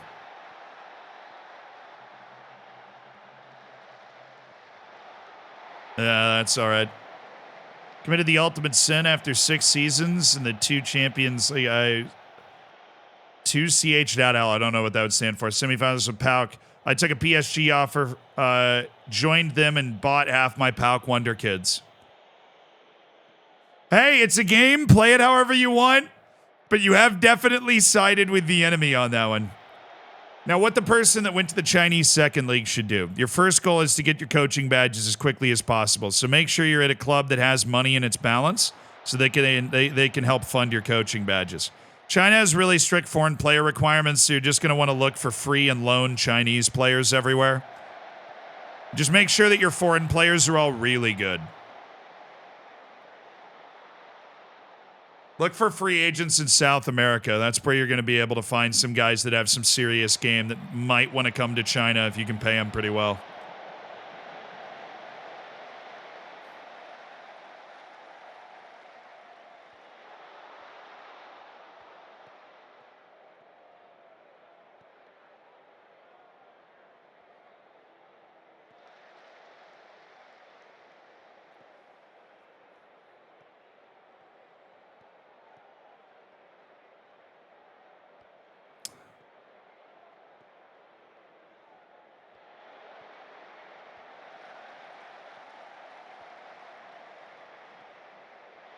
I need to come back to Taunton and see if you can turn their IRL season around.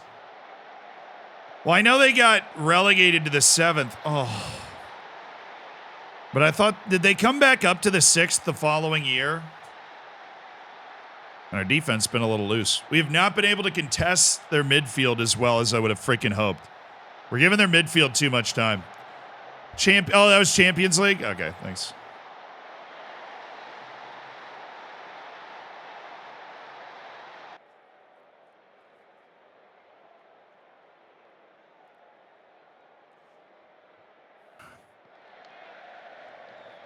That's all right, Coro. We're starting a new streak now.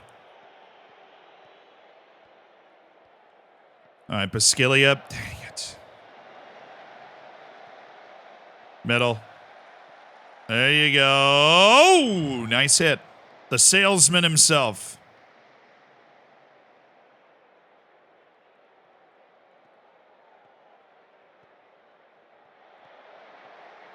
Yeah, I guess it is just the next season. Sad Rob Dre got sacked. That dude was like a very, very nice guy. Great trooper. He did that whole managerial quiz with me.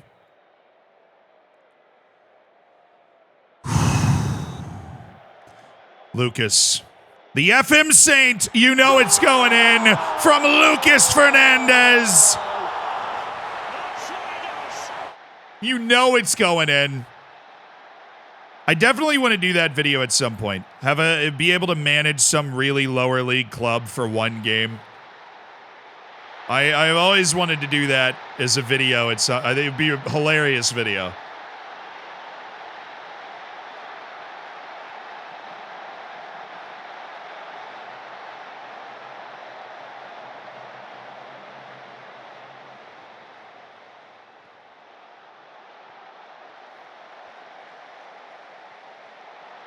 Hey, guys. Take a chill pill, everybody. It's fine. Goodness. Oh, boy. That ball out of here, man. Seems that Dre is now a scout at Bath City. Biggest city in the UK without a league football team. Bath. Bath City, obviously, the hope to change that. I don't know, they might have at this point. I know they're in the neighborhood.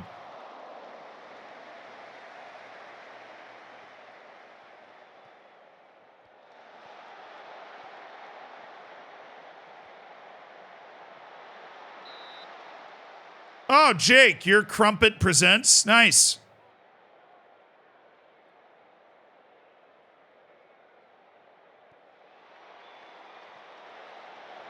If you're ever back in Southwest England, I know a club that would love to have you manage. Nice. Yeah, I know. You give the entire team talk like an actual football manager team talk. Bath City is 17th in the Vanarama South. Maybe someday there'll be a league football team. Somebody will bring glory to the city of Bath. Just look at the wing, man. That's how this system works. Boom, Padrino. Now we're in business. You're getting in the right spots, Lucas. You more than most people know how this works, where the openings are, where to put your eyes. There you go. Get that to the outside, especially Padrino, because he can just run straight to the end line, and now we've got them all backed in. Now we got our pick of the litter of what we want to do. That's not my first choice of what we'd want to do. But at least we got our choice once they're backed in there. Friggin' fine. But I'm happy with the way the first half went. Vasco da Gama's not a bad team. And we got him by a goal right now.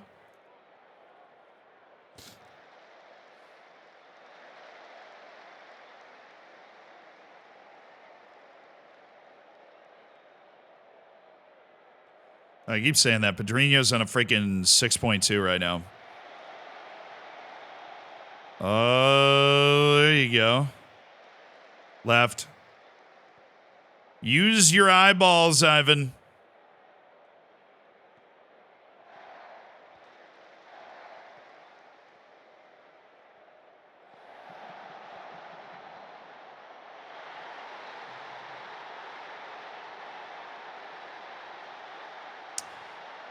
Hey, Edson, that's why you're my least used center back. I just thought I'd let you know. That's why. In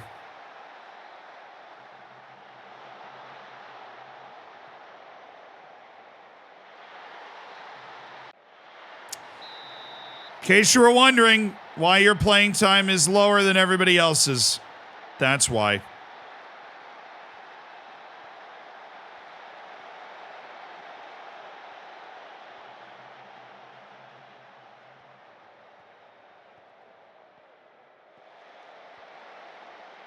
Nice control that time by Lucas. That was nice. All right, Padrino. Do something, Padrino. That's something. That works. Nonato. Oh, and it's deflected in! And the immediate response from the boys. Calma. Calma. Calma. It's the captain, Nonato, whistling one on goal. And it's hit the back of the captain, Leo, for Vasco da Gama.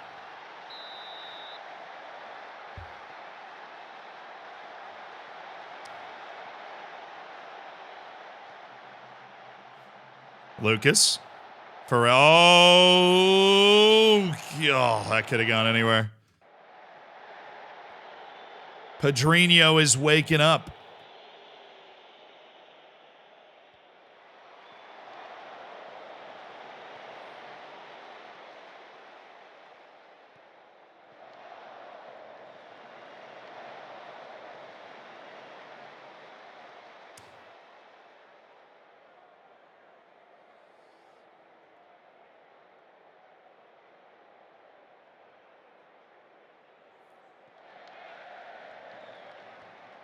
All right, he got some leg on that one.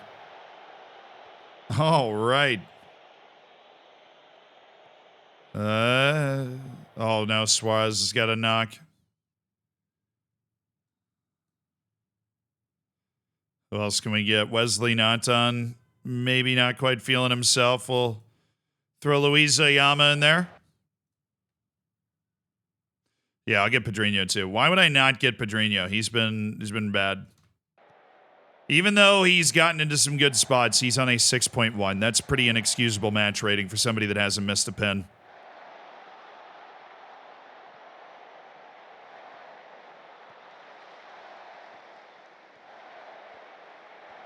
Oh, that was close but no cigar for old Lucas Fernandez there. Close but no cigar. Hello, Irishman. Watching all the YouTube vids, but never been here. Buzzing for the March release. I am. Yeah, I mean, it's still probably 2.5 months away. I think, FM25, the release is going to be huge. Whether it's huge in a good way or huge in a bad way, it is going to be a huge moment. You know, it's the shift into an entirely new engine. It feels like the sword of Damocles hanging over everything, you know? And it just keeps hanging there. And it becomes more and more obvious with each passing day that, you know, you're playing FM24. You're like, I should be playing FM25. And it just keeps hanging there. Do I think it'll go back to November with 26? I mean, I have no idea. If I were them, I would do January. You know, I'd walk it back. Because you want people to buy the next one. If you're them, you want people to buy the next game. Right? And if people know you only spent 6 months working on it, well, that's bad goalkeeping, but we'll take it. 4-2, Lucas Fernandez with a brace. That beautiful man, 10 goals on the season.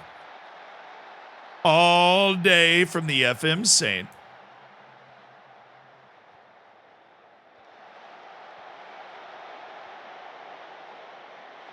Yeah, I don't know, dude.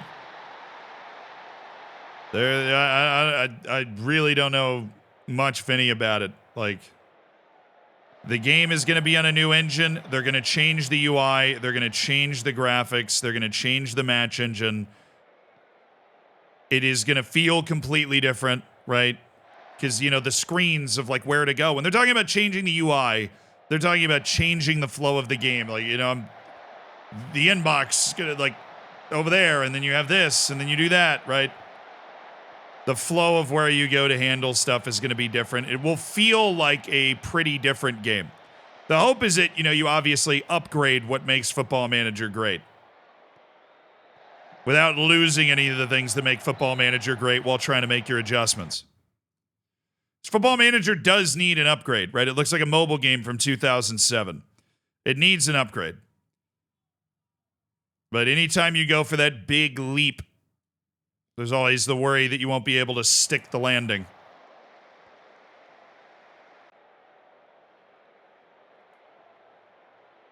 Yeah, we've had very limited images of the new UI, which I said, obviously they're making it very square-like for mobile and for console to be easier, but I don't necessarily think that's a bad thing. I think the way that the UI works right now for FM is pretty inefficient. You know, I think that there are ways to make it way more intuitive to find stuff, and hopefully that's what they're doing, basically.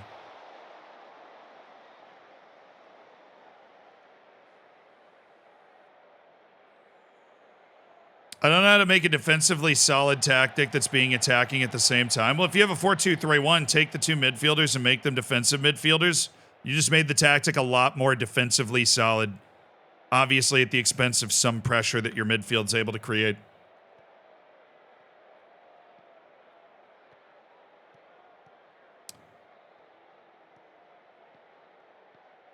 But yeah, a lot of people play FM on console, dude. People that play on computer don't realize how many people play FM not on computer. Because obviously it's an old computer game, but its modern appeal has been on the Netflix game store, in the App Store, on consoles. Square it, middle. Have it. Oh, he hit the post. That was an absolute laser from Basquilia. But we are up 4-2, and we've really played a good match overall. This is good stuff, boys. Yes. But you can't use Excel on your console, so what's the point? That is so true, dude. That is so true.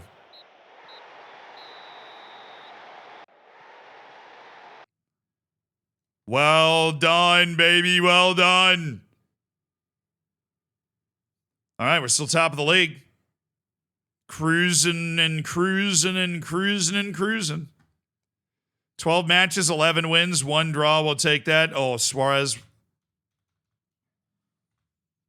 It was a 3-week injury on Lucas Suarez. That's a lifetime in Brazil. That is an absolute lifetime.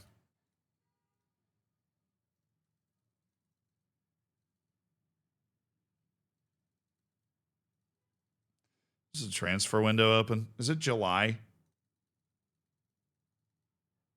Yeah, it's July 10th. And that's when I get my Brazilian midfielder, Mike, on. Which will be a very nice addition to the midfield because I've been short one midfielder a lot. And we need that dude to show up. These are guys that I think, went in and scouted the first time. I don't know. We didn't find any bona fide must-sign wonder kids instantly from that wave of scouting we were doing.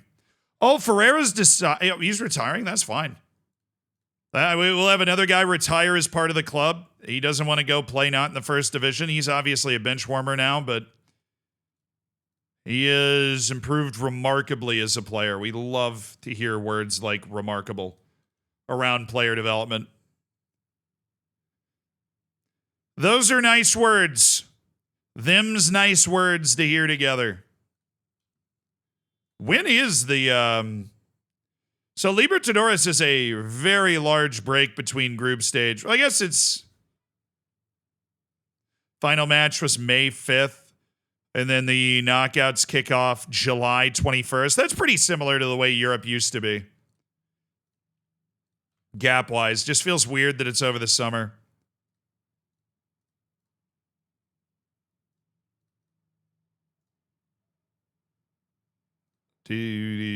Diogo Santos. Yeah, I want to scout that guy. He looks freaking good.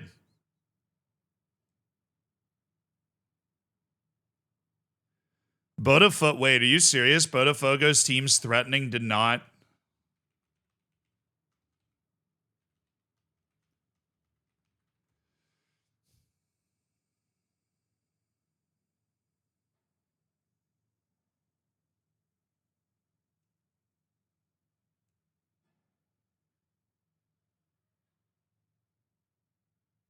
Favorite player of all time? Clint Dempsey. Botafogo are threatening to not show for training if they don't receive the bonus until the 14th, according to Globo Esport.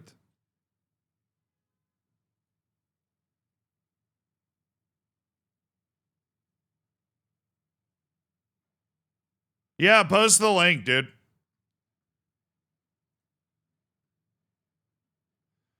Post the link, brother. Even if it deleted, I can still pull it up.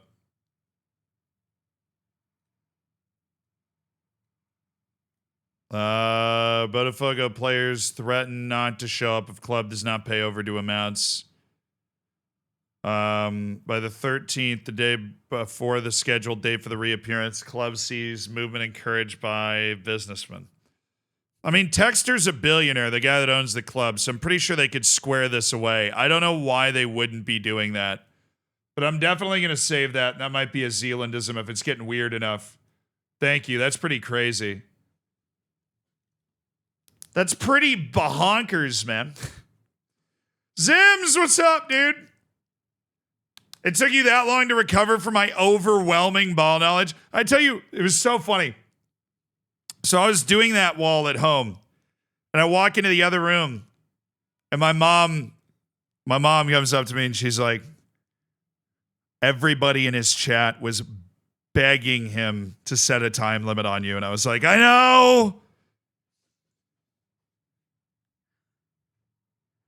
No, I can recommend ideas to Zealandism. I know the guy, but I don't do the Zealandisms. That's not me. I don't do the Zealandisms. That's not me. You know, that would be uncouth, right? If that was me, that'd be really crazy, right? Oh yeah, all the guys are back. Mortada Saeed is back. Mortada freaking Saeed. Get in the freaking team. Martin Tavra, maybe not. Alvaro, though, yes. We do want Alvaro into the team. Okay, who do I want out there? Not Kubo. We want Hologram. We want Hologram and Bright Area MB. Actually, Hologram gets a little bit of a break. We'll go Holland Senior and Bright Area MB. Martin Tavra. We'll go Tavra right here. We're going to go Skelly Alvaro into the team. Missed him while he was with Angola. Such cutie pie. Missed him. Oh, my God. What? Marcinho. Oh, Marcinho over there. Where's Burrow? What is he even doing? Like, why is he tired in this economy? Seriously, that's insulting. It's the first time we've had everybody. So I have to drop somebody.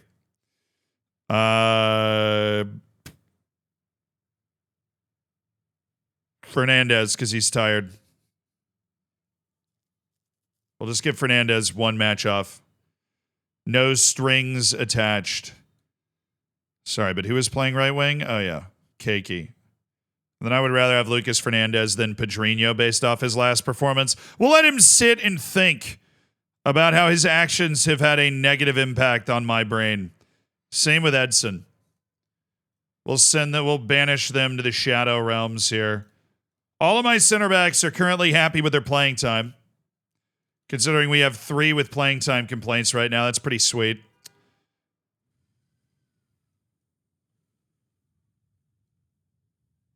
All right, Natan, you got this one. At Santos, so not a long trip. One of our foes in the Sao Paulo district here. International break is over. We've got 12 wins from 13 or whatever it was. Is model citizen the best thing to look for in a head of youth? Yeah. Basically. I mean, as long as they're not terrible. Because they play a part in youth acquisition, but youth recruitment, youth facilities, junior coaching also does a lot of that. And so if you have somebody that is a model citizen, they're going to bring in players that have that mentality. And as long as they don't suck at, identifying player talent and stuff, then that's going to be a good choice.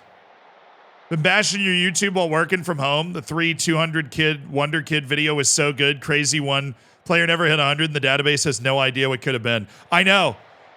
The database is... Manchester United had the guy for years, and if they just loaned him out, his development would have exploded. But he just never played, and his career's petering out. You got to think if you're like Freddie Adu, you're sitting there going, man, that should have been me. They're like, that's what my career was like, right?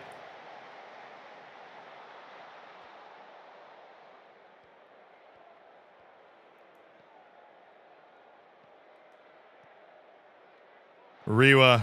Yeah, we hardly knew you. I used a name generator from those 3 cultures to come up with the names.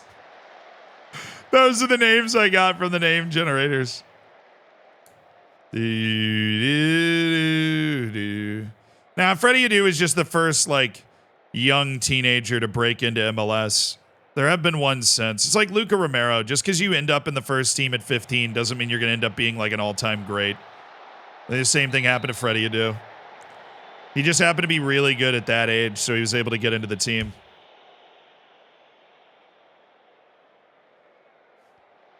Alvaro! Oh, ref. No way. He's getting shoved. There's 4 dudes trying to bring down the mountain. This is ridiculous. They're fouling the hell out of him.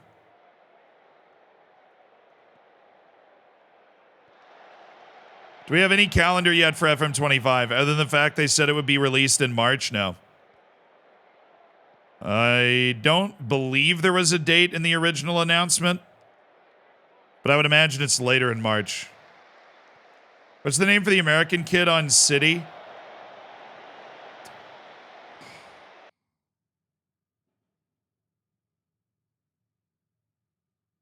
Kevin Sullivan. Irishman, thank you for the tier 1. Yeah, Kevin Sullivan seems very legit. So, Mercy, thank you for the 9 months. Saying prayers for our Lord and Savior. Ah, yes. Ah, yes. Moises Denise Saeed. Perfect movement. Razor sharp finish. The boy is back and better than ever. Yeah, his bro's Quinn Sullivan. His bro's like a fringe U.S. national team prospect. He's a darn good MLS player. Quinn Sullivan. And he has older twin brothers as well who are in some academy somewhere in the U.S. They're like 16. But Cavan's 14. And Manchester United signed him. And he has started to make his way into the Philly first team. But it's the same as like Luca Romero, right? Just because you're able to get into the first team at that age doesn't mean you're going to be something special. Now, Manchester City scouts believe Kevin Sullivan is one of, if not the best 14-year-old in the world. That is very high praise, right? And according to Tom Bogert, who's like the American Fabrizio Romano, he's got all the right stuff. He's got a very good family around him because his older brothers are pros, right? Very tight-knit family. His feet are glued to the ground. He's got like the right stuff to hopefully make something great of it. But right now, he's just a really good 14-year-old. And, you know, he'll be at Man City when he's 18. And if he's playing right away, then you know you got something spectacular, right? Diogo, welcome to the streams, man.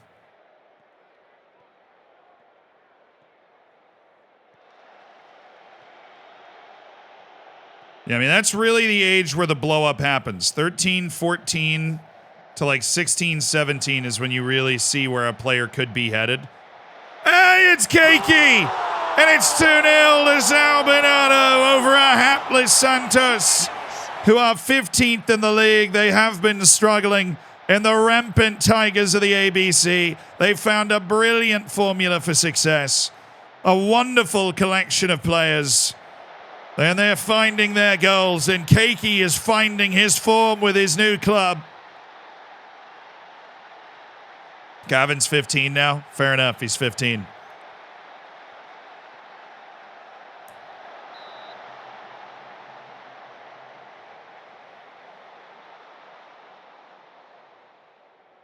Oh, timers. Nice, you used the skin? I'm so glad we were able to port it over to FM24. It's very useful to skip games I know I'm going to win. Yeah, if you're doing like a build a nation save and stuff, having that button in there is nice. Feels like the U.S. team should be better than it is. I mean, the thing is, the U.S. team's already pretty freaking good, you know? Like, 4 of the last 5 World Cups, the U.S. has been in the knockouts. That's pretty good. There's a lot of countries, like Germany included, that have not made the knockouts that many times out of a better pot.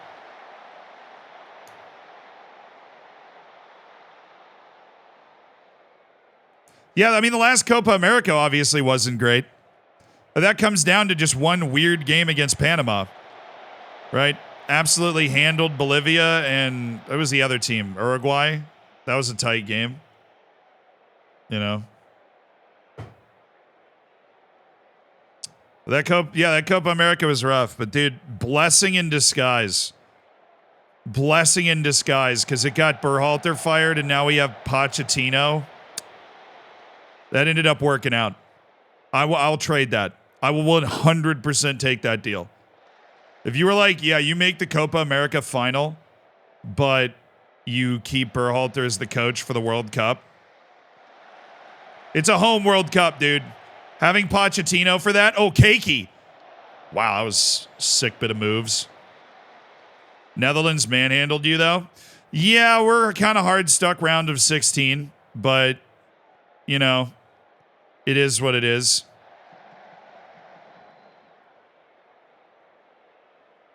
Yeah, I mean, we lost to the Netherlands. Obviously, they dominated us because it looked like we'd never seen a wingback before. Denzel Dumfries was just wide open every time. What was the World Cup before that? We obviously was the one that we missed. And then 2014, who did we lose to in the round of 16 in 2014? Was that Belgium in extra time? Should have won that game. We had a chance that fell to Chris Wondolowski. I mean, haunting chance with seconds left. I gotta watch it again.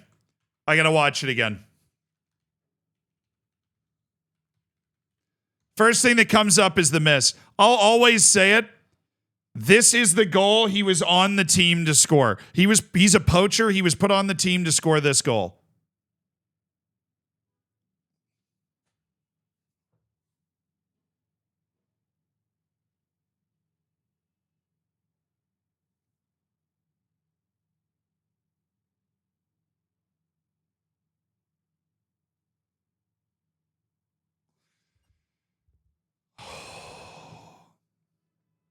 And then we lost 2-1 in extra time. Belgium scored 2 goals in the first half extra time, and then we scored 1 and had like a crazy flurry at the end. But yeah, that was ridiculous. Let me see if I can find it like live match commentary because it's brutal. It's just got a foot, I think, from Tim Howard. 0-0, round of 16 at the World Cup, and you get this.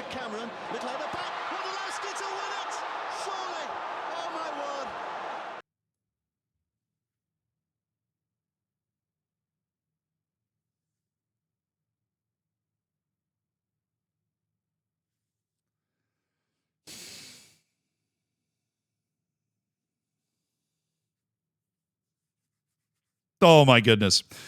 In 2010, we lost to Ghana in the round of 16. And then in 2000, we've been to 4 of the last 6 knockouts. Because in 2006 we missed, but in 2002 we made the quarterfinals, that wild one in Japan, Korea. I forget who we lost to there. But I think we beat Mexico in the round of 16, which is just amazing. That was Landon Donovan prime time. But that was, Brian McBride and kind of that older generation of guys were on that team.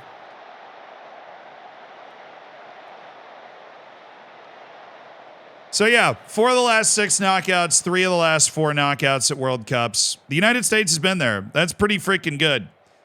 Considering, the team we have now is a lot better, I think, than any team we've ever had before.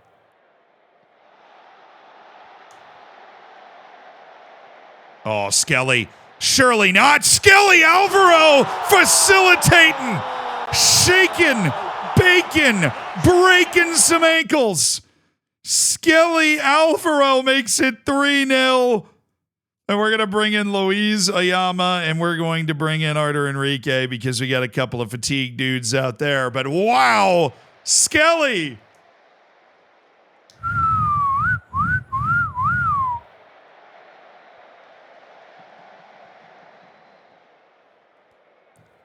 No, but the United States trajectory is up.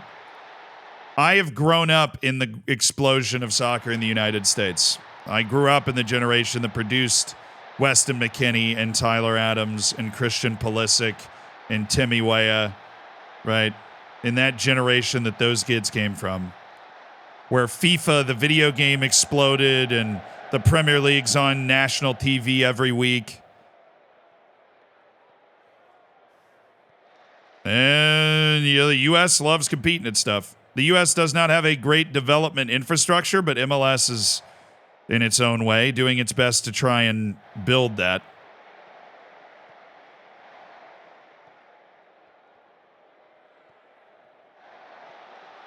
If the rain has settled down a bit, I mean, they haven't attempted to blackmail U.S. soccer since the World Cup, so I would define that as chilling out a bit, yeah. Oh. Well, there's just a lot more Americans just, around. I think that's the important thing. Like Joe Scally. I didn't mention Joe Scally. Dude's a regular starter for Mönchengladbach at right back. I haven't really kept up with him much this season, but I would assume he's still a regular starter at right back for Mönchengladbach in the Bundesliga. But he's not somebody that I just, I'm instantly out with. Aronson was playing, round of 16 in the Champions League with Salzburg. The move to England didn't go very well, but he's certainly carving it out in the championship now with Leeds. Is America pay to play? Yes. I think one big issue that a lot of the rest of the world has with the United States, right, is that soccer in the U.S. is top down, and other sports like basketball and American football and baseball are bottom up, right? Basketball in particular, like when you think of the fact that soccer is a very easy sport to play, basketball is also a very easy and expensive sport to play. As long as there are basketball hoops in your local public park, you just need a ball and you just go out there and play. But I nearly went in.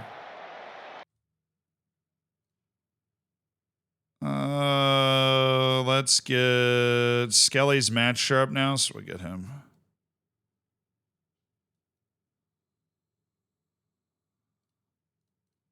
Juno.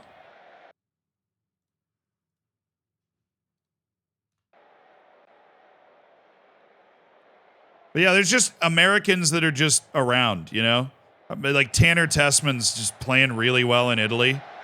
And there's transfer rumors around him. Dude doesn't really play a role with the U.S. national team. He's not quite at that level, but he's around.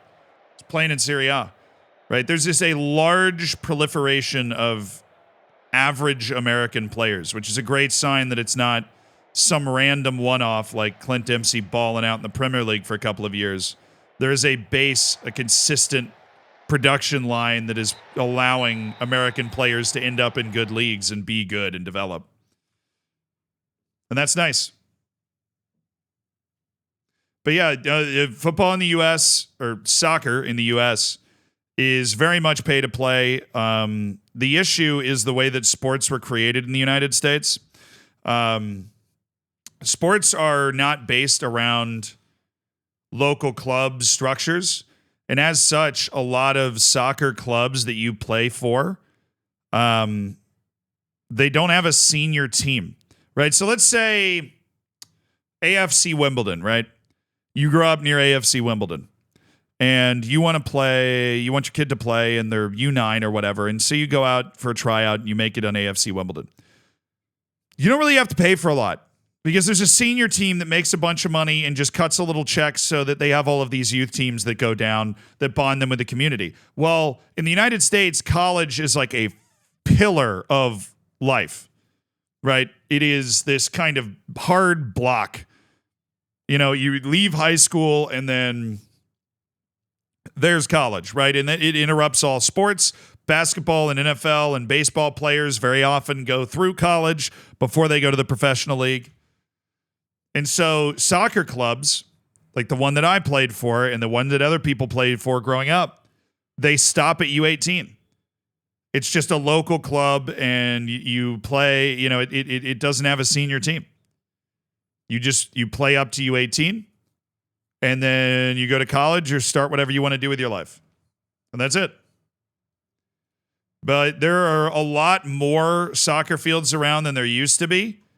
But what you need, if you really want to get I think somebody said it best. A guy named Tony Kornheiser, who's on a show that is very popular in the United States, has been for a long time, called Pardon the Interruption. It's a sports talk show with him and a guy named Michael Wilbon. And Tony Kornheiser said it best because he doesn't understand soccer at all.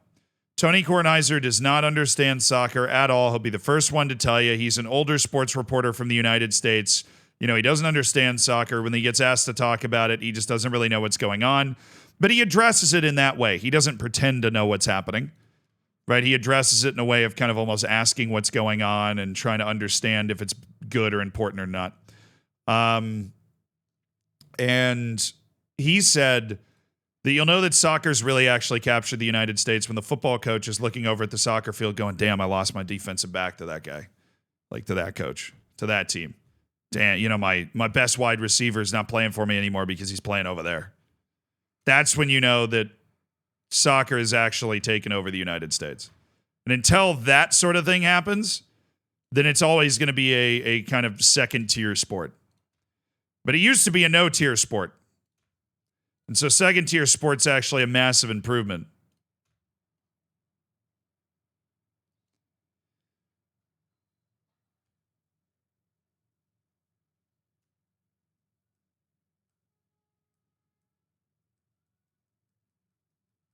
Opinion on the Deitch news? Apparently he said it was the farthest he could take the club, so it makes sense. Hey guys, we just found a superstar wonder kid.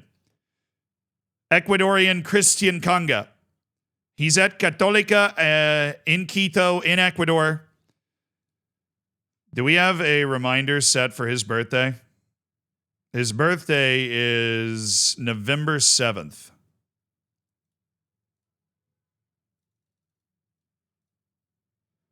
On November 7th, we will sign him. Because he is cheap, he's in the Ecuadorian League, and we know about him first. And that is how you play the freaking game, dude. That is how you play the freaking game. That is how the game is played. Are you finding all these players to scout? The U20 World Cup happened, and I scouted every player that went. So, a lot of refuse, but obviously, a lot of good players as well. Manual scouting of youth international tournaments is one of the most surefire ways to identify those types of guys before anybody else finds them. Because they're looking, but I'm looking harder. I am literally devoting my entire scouting department to scouting every single player that went to that tournament. That is what I'm doing. You feel me? Oh, huge game against Corinthians. And then away against Palmeiras a couple days later. Hello, sorting hat week. Palmeiras is down in 5th. We're actually pretty clear of them, but Corinthians is one of those teams keeping pace right now. They're one of those teams keeping pace. Maybe this saves Roquero. Rafa Roquero. That dude was a ready-made Premier League starter coming out of Uruguay at 18. Closing in on a record unbeaten run. We're tied with the record. 16 consecutive matches unbeaten. Youth intake. Oh, yeah. Oh, yeah. Show me the love. All of that crazy investment and rapid improvement that has gone into our youth intake. Bro, I've spent maybe $1 million scouting. It's actually insane. I think I'm out of scouting budget again. All right, well, I'll put 500 more thousand in there. We'll level it back up to world scouting range. And yeah, we'll keep funding our scouting. Keep funding our crazy scouting. What are these dudes staying in five-star hotels? Seriously. Now, we've leveled up. You know, we went from a club that really wasn't focused on the youth to we have exceptional academy coaching, excellent youth recruitment. The youth facility stuff is not popping up. I don't know why. I've not been given the opportunity to improve my youth facilities. So they're remaining adequate, but hopefully I get an opportunity to improve the youth facilities as well. Apparently, Hertha Berlin are sizing up a move for Mortada Said. Now, he has a domestic minimum fee release clause of $26.5 million, but we would be able to negotiate. They're looking at $9 million for Lucas. No, we're fine. If somebody pays $9 million for him, we would take it. He's 29 years old, losing a step a little bit. And $9 million, look, $9 million is a pretty transformative amount for this club, right? Our balance continues to go up because we're a very well-run club making a lot of money, but I am Dan. Thank you for the 2 months. Watching the entire Oriental Dragons playthrough on YouTube. Thoroughly enjoying it. Nice. Nice. Yeah, our dramatic investment in our youth recruitment and junior coaching paying off. Being a financially healthy club paying off. Okay, I can't even negotiate for my increased transfer budget. Whatever. Oh, right. This is our stopping point. I have friends in town. I got to go hang out with them and be a normal human being. Or more specifically, I have to record so that I can then go to a dinner that they want to have tonight. But I have really enjoyed hanging out today. We are going to raid somebody, so stick around for that. Let's get rid of Wondolowski, who had a great career with the exception of one moment. All right. Let's find somebody to lean on. You gotta find somebody. Have I ever rated this guy? No, I haven't. Cool. Onward and upward. All right, guys. Love you. Thank you for all the subs today. Thank you for supporting the stream. Let's get a raid going. We aren't going to be able to spam yes follower only chat, but honestly, as much as I don't like follower only chat, I'm not going to use that as the ultimate sorting hat here. So just go in, drop a follow, have a good time, say hi, do whatever. Yeah, Copa do Brazil really is a financial wonder. We do deep runs in that. You make a couple million from that every time. It's kind of crazy. I'll see you guys tomorrow. Big matches tomorrow. Huge matches tomorrow. Bye. Bye.